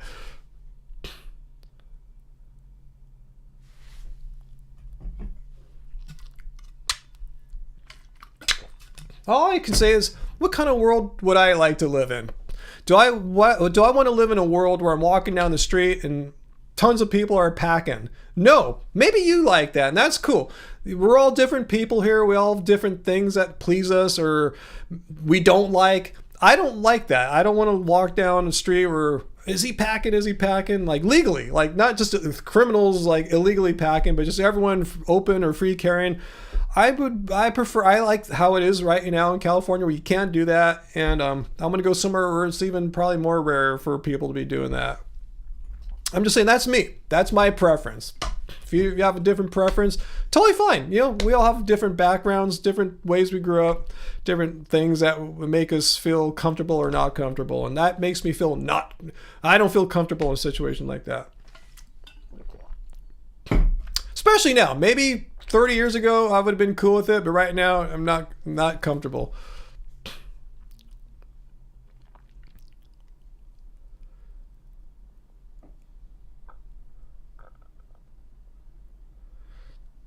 And that's a good point too. What kind of world do you want to live in, Jesse? Do you want to live in a world where your grandchildren's teachers are required to carry a firearm on them at all times? No, you don't want to live. None of us think about it. None of us went to school like that. None of us. Why should that be the future for our children and grandchildren? So we're just trying to envision what kind of world we want to live in. One like that or one not like that.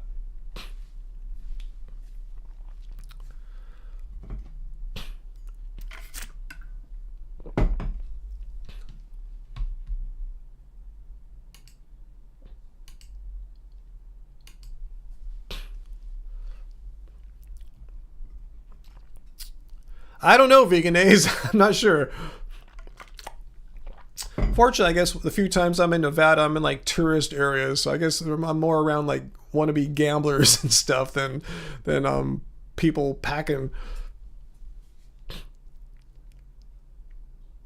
Good point there, Jesse. Yeah, that's a better world than teachers packing, in my opinion.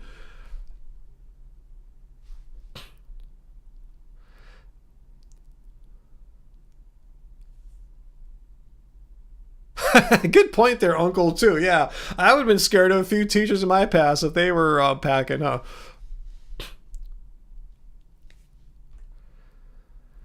Yeah, great point, Doctor. But yeah, I read about all these accidental shootings or mistaken shootings this past week here in the United States. Doomer, I am a Buddhist, if that answers your question.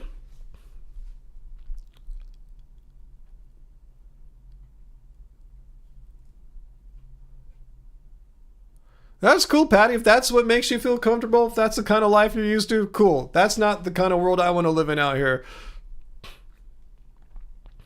Your French teacher was unhinged. See what I'm saying? We have some pretty wacky, zany teachers. Not all, but we all probably had one or two in our lives that were going, yeah, I'm glad that person wasn't packing. Yeah, we're usually packing bananas or carrots. That's what I'm packing usually.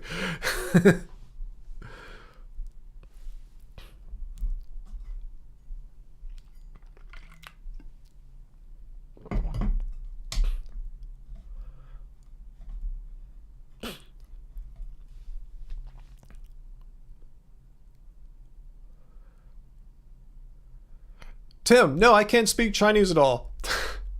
Just a couple phrases here and there. Oh, you wouldn't want that now, Patty? Okay, you're just talking how you grew up. And yeah, Bill points out they probably weren't assault rifles either. Yeah, I'm just going, I wouldn't want that. I'm glad you don't like that kind of world right now. Peter, yeah, it could happen, but it probably won't happen to you. If you're out here visiting, you'll probably be cool, is what I'm saying.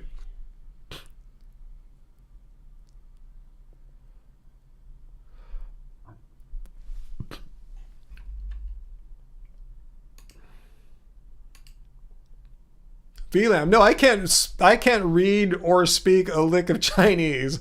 My parents made no effort to try to teach me that when I was younger. And I can see why, because my mom, they sent her after school when she was a kid, after she did all her, her school, they sent her to Chinese school in the afternoon from like 3 to 6 to try to learn Chinese. And she did that for years. She didn't learn anything. She can't read anything. So I don't think they even bothered for me. They know it's just like not really, going to happen. And if I did, it would have been worthless because I would have learned a dialect that got wiped out by the current Chinese Communist Party.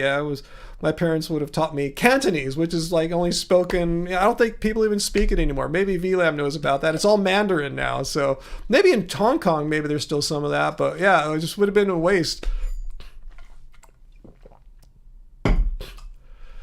Doomer. A lot of people don't realize that in Tibetan culture, sticking out your tongue is something that old people do to young people. So I can see how that in that video it was totally unedited. I mean, edited down. I've seen the whole thing. I mean, it's weird how it came out. It went viral like a month after the video was originally put out. It was live streamed to the entire world like over a month ago. No one cared about it. Everyone saw it. The kids' parents were right there in the audience the entire time. Never had an issue.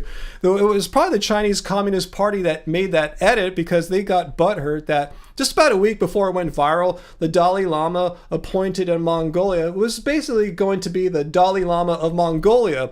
And the Chinese Communist Party, ever since the 1940s and 50s, has been trying to wipe out Buddhism, Tibetan Buddhism, from the planet, basically. So, the most likely source of the viral video is the Chinese Communist Party. They've been trying to get people to turn on them for years. And people don't understand Tibetan culture. It's a common greed. I knew this when I watched the video. I was cringing. I saw it from two perspectives. The American in me is going, oh my God, this is like, ooh, cringe. But then I knew, watch 7 Years in Tibet. You'll see them. You'll see, like in Tibet, 7 Years in Tibet, the old Tibetans are sticking their tongue out at Brad Pitt. They weren't trying to kiss him because he was too far away, but this is a common thing that we don't see here in the West, a way of engaging with people. To us, it's really bizarre, kind of gross. But what was even worse than that is the reactions I've seen people have towards them, calling them all these horrible things, child molester, all this stuff. I mean, no, this happened on live TV. You can watch it on YouTube. If it was child molestation, you would see it. The parents were right there the entire time. There wasn't an issue with it until it was edited down to look as like horrible to a Western eye as possible. Okay, so V's telling me if I did learn Cantonese, if I had, it's anything but dead. It's the second or third most spoken language in Chinese. P.S. Many linguists characterize Cantonese as not a dialect but a separate language. But yeah, right now though, like to work in the world and speak Chinese, it's all Mandarin, right? But yeah, I could see you're right. If I were in China in Cantonese, the Canton province or whatever, yeah, I'm sure it would be still common. But really, all the schools teach Mandarin. If I wanted to work in international business, it's all Mandarin. But I don't think it would have been all that practical unless I was, you know, speaking with specific people, right, V? Or am I wrong? Well, the kid didn't really suck his tongue. I mean, there was no kissing or anything like that. It is weird, but he's done this before with tons of people. I've seen pictures of him having his tongue out with other people too. It's not the first time I saw him do this with a kid before. It's just the first time it got like viral like that. And it's a greeting. Look at this up. Tibetan tongue greeting or something like that. I'm not making this up. I know about this because I know a little bit about Tibetan culture from Buddhism. I'm not an expert or anything like that, but I saw it from two perspectives: my American side and my little knowledge of Tibetan norms.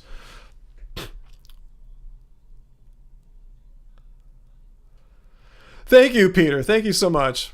Yeah, he or she is relentless tonight, huh?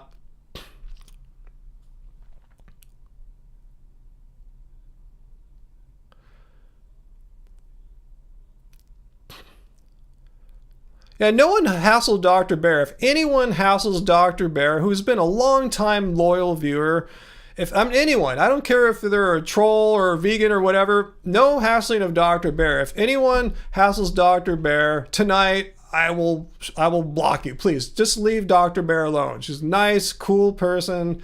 If you disagree with her, that's your right. Totally cool. You can disagree with me, Dr. Bear, but please leave Dr. Bear alone.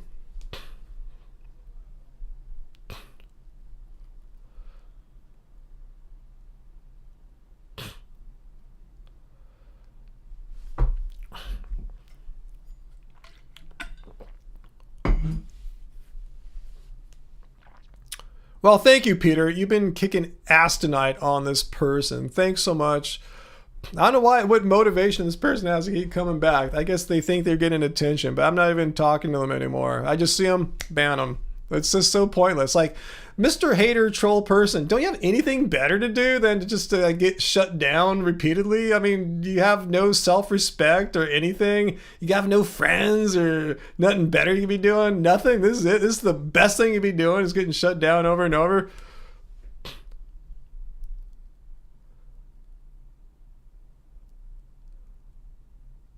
Okay, VLAM says, well, you can get by fine with Mandarin-speaking people with your limited Mandarin. You need English in international business anyway. I guess that makes sense too, huh?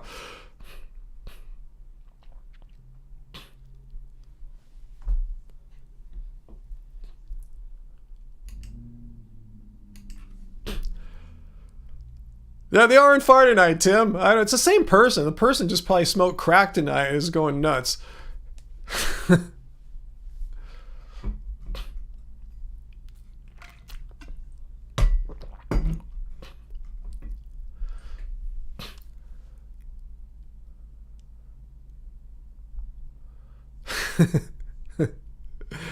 Anyway, again, I want to thank you, Peter, and Uncle for being on top of things. But yeah, I didn't learn any Chinese or anything like that, guys. No, I don't. I just know how to say like Happy New Year and stuff like that, and that's about it. Stuff like most like white people probably have heard before and can probably say.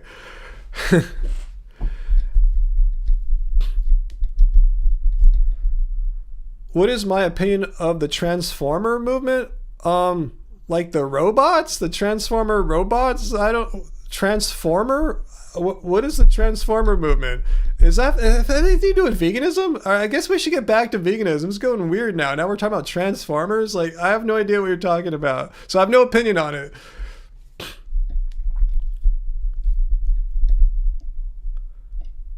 Yeah, Bill's the same thing. What is the Transformer movement? I mean, come on. This is about veganism. It was about veganism until we started getting off on weird political stuff. But veganism, a stance against animal cruelty and exploitation. So why are we talking about a Transformer movement? Just kind of curious. Um,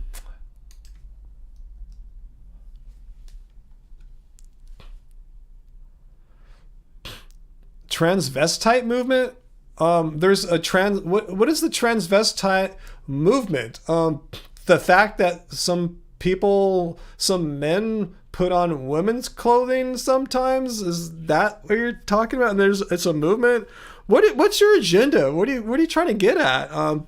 Should they not be allowed to do that? Is that what you're saying? Do I want to stop people from doing something peaceful that they're into, even though I might not ever do it myself? Is that what you're asking? I would like to hear your opinion. What's your opinion of people using their free will and using their freedom as Americans to make a decision to wear clothes that you might not like? What's your opinion on that? Just kind of curious. Do Americans not have the freedom to choose what kind of clothing they would like to put on themselves? Just kind of curious. Do they need to run it by Doomer before they head out and put something on that Doomer might not approve of?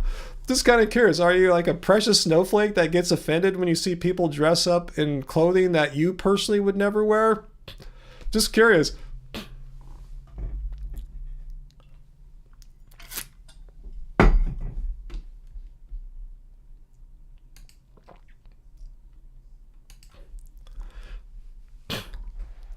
You didn't answer my question, Doomer. You don't get to fling poop on the walls here. Answer my question.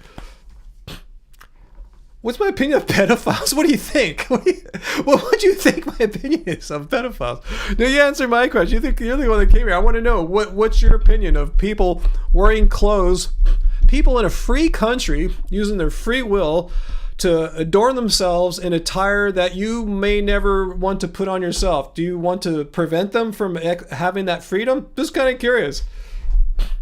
I want to hear the answer. We probably should, Peter, but I just want to hear the answer to this. Sweet potato sister. But no, I want to hear the answer to this. I want to see what right Doomer has to tell people what they can or cannot wear. Given that these people are, say, Americans, free people in a free country. My dad fought in a war so people could have freedom, and Doomer wants to take it away. So, Doomer, please answer the question. I'm all ears now. You got me curious. I'd love to hear your answer on this one.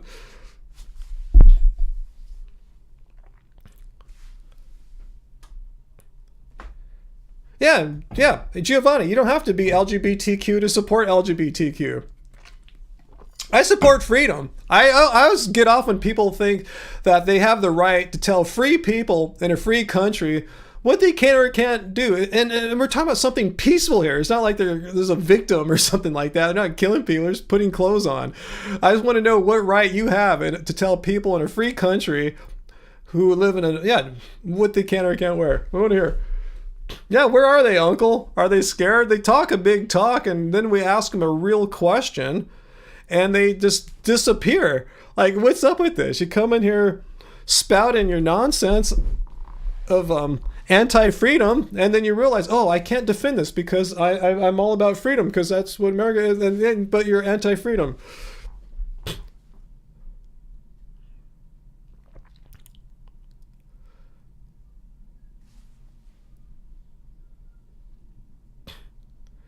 Yeah, who says people who put on women's attire commit sex crimes? The studies don't bear that out. I mean, just because you put on a dress or a mascara as a dude doesn't mean you're going to go out and commit a sex crime. It just means they're putting on clothes that they want to put on.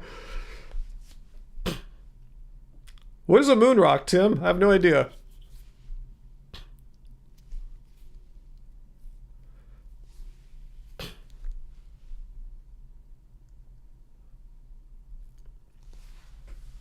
I guess he's gone, Peter. Oh, well, I guess we asked too difficult of a question. We asked this person who's coming here spouting hate to defend their belief in the context of free people making a free decision that doesn't harm anyone. The strongest weed, how is it? Is it even really weed then? If it's the strongest weed, I never heard of it. Is it a strain of weed or is it something that's called weed, but it's like a synthetic weed? Because I would never smoke that.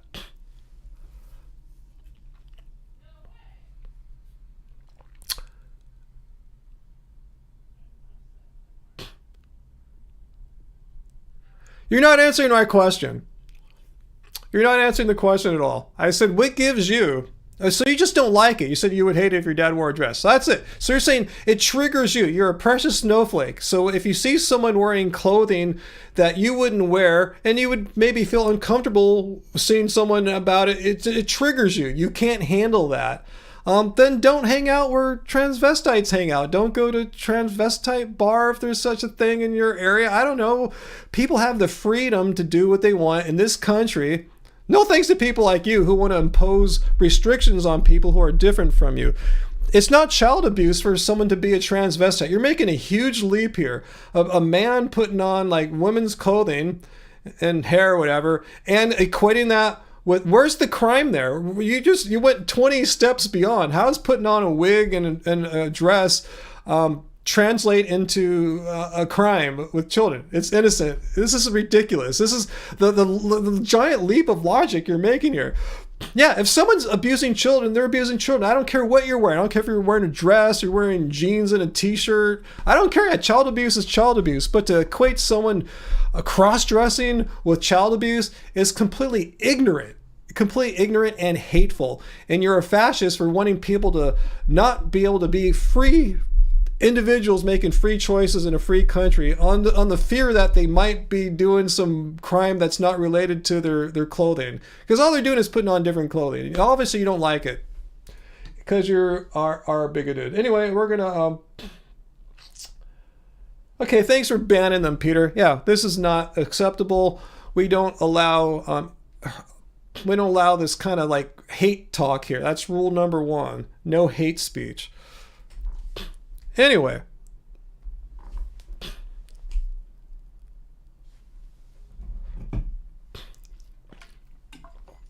you have to explain to me how putting on a dress all of a sudden turns you into a child abuser. Anyway, it's all gone.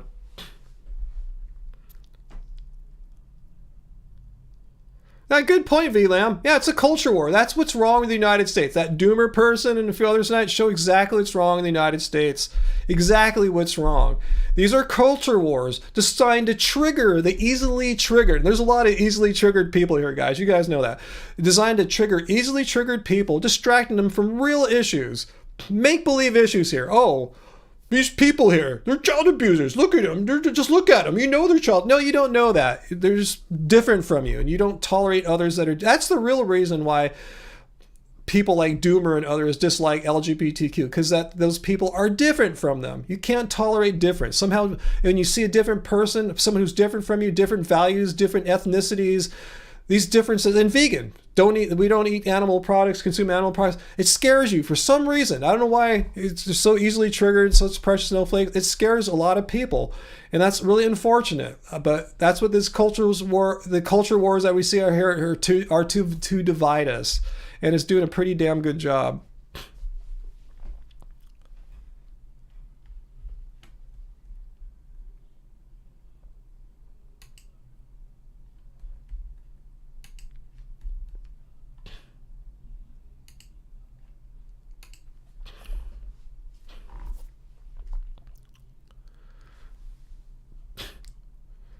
Tim, would I ever do Airbnb? Like host or be a guest? I've guested before and I have nowhere to host one.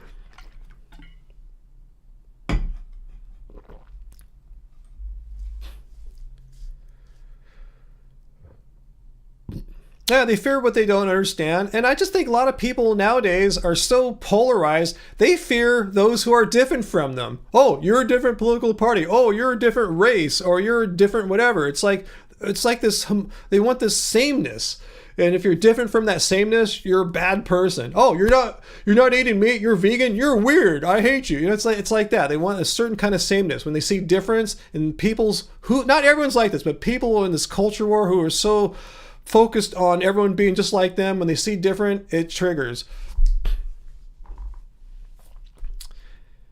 Yeah, I'm with you, Bill. I'm a cis hetero male, white male too. Well, person of color, white and Chinese male here, and I 100% support LGBTQ. 100%. They have every right to exist and have rights as any of us do.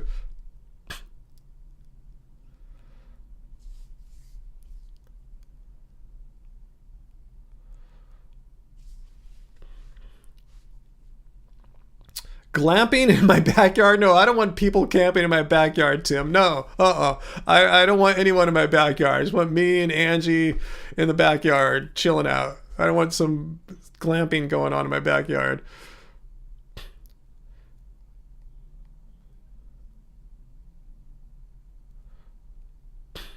It's already leading to bloodshed, Bill. It already has.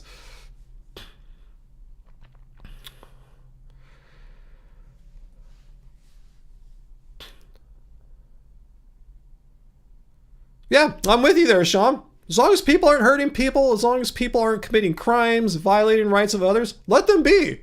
Let them be. If they're different from you, accept the difference. We live in a diverse world, diverse society. Everyone's not the same. It'd be a really boring place if everyone was the same. You just accept difference. As long as they're not harming you, be glad. Be glad they're not harming you.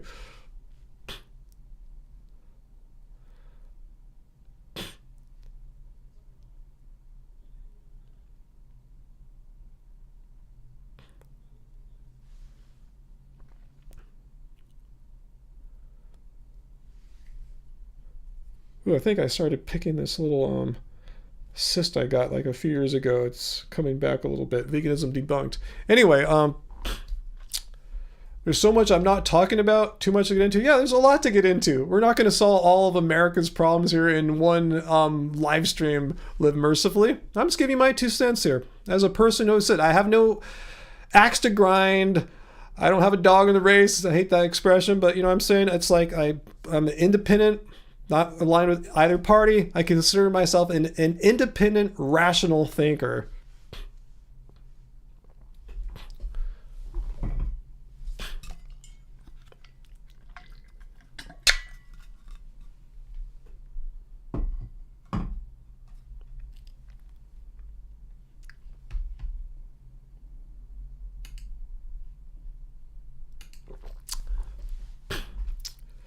Anyway, damn, it's been on a long time. 3.5 hours. I know Angie's got her big show here. I guess that's why I've been on so long, knowing that she's watching her show. I should get going pretty soon. I got started thinking about dinner, and got to start thinking about a video for you guys for next week. I know Peter sent me some ideas. If you guys have any ideas too, just zap them over to me. Happy Healthy Vegan or at Ryan Lum on Twitter, or you can forward them over to Angie at Happy Healthy Vegan. Instagram, or you can email us off our website as well. But yeah, I'm always open to you guys know more about what's going on than I do, it seems, as far as like weird people saying weird stuff about veganism. So if you see a story that seems like it's right up my alley, send it to me and I'll probably respond to it. Yeah.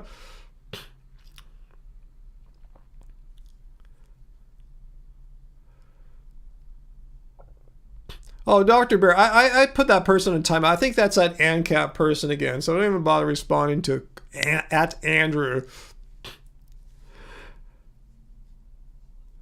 Yeah, that sounds like a pretty good one, Peter, about how plant-based meat is a scam. I want to see their argument about that. The Nuggets won, Sean. Wait, they play the they were playing the Timberwolves, right? So what is that now? Is that 2-1 or 3-0? I haven't seen any highlights of those games. I should check that out because I know Denver's the number 1 seed, so we got to see if the Lakers have a chance against them if we get to that point. Yeah, Dr. Brad, I can tell that guy. I can tell his personality. He sticks out. What's that sweet potato sister? That vegan jerky I like. I like quite a few of them, but my favorite brand, if I had to like pick one, would be the Louisville brand. And I always like when I get jerkies, I just like the basic classic jerky. It's like the whatever jerky, you know, I don't like ones that have like a pineapple flavor or whatever, just the basic classic jerky. So yeah, Louisville is the brand that I would tend to buy more often than others. Okay, the Nuggets are up 3-0. Okay, that makes sense. Number 8 seed playing number 1 seed. Yeah. Joe Rogan made a video about carbs being bad for me. Oh, send me that one too, Peter. Yeah, I heard about that. He thought a carb was a donut. Is there a link for that? Is there like a shorter like clip of that? If so, send me that one too, Peter. I would much appreciate that. That's right up my alley. Joe Rogan video is always like, yes. Yeah, I'm glad he said something stupid because that's always an easy response video to make.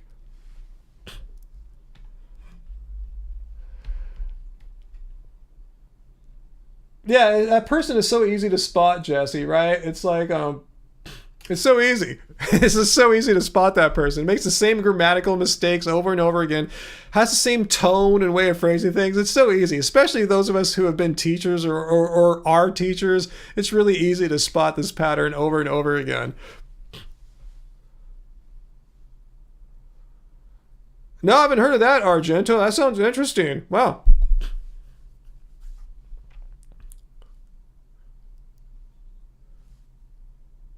Why does Joe Rogan keep talking about things he knows nothing about, like vegan food and stuff like that?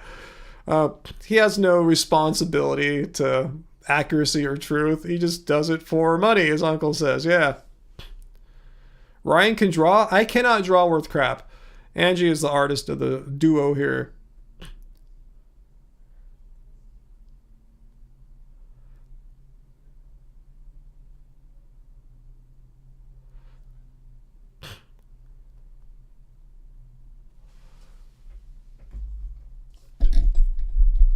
Yeah, that guy is obsessed with us, huh? Sweet potato sister. All right, guys. I'm starving. We'll see. So we're going to eat some kind of Asian food. Either something Angie's going to make us here, or I'm going to get us some panda. But I should go, and they close in half an hour, I think. So I got to get trucking if I'm going to get some of that. All right, yeah, guys. Hit the like button, please. What else was I going to say? Yeah, I guess that's it. I have no announcement. I have no videos in the works yet, so please send me stuff. Peter, yes, please send me any link you have for that Joe Rogan bagging on carbs video. I want to see that one, Peter. That sounds like right up my alley. That might even be better than the vegan food is a scam one, but I'll check them both out. But yeah, Joe Rogan's an old nemesis / friend. I want to go down that road if I can, if it's a good video. So please send me that. All right, thanks, guys. One last piece of business I need to do here. Bam.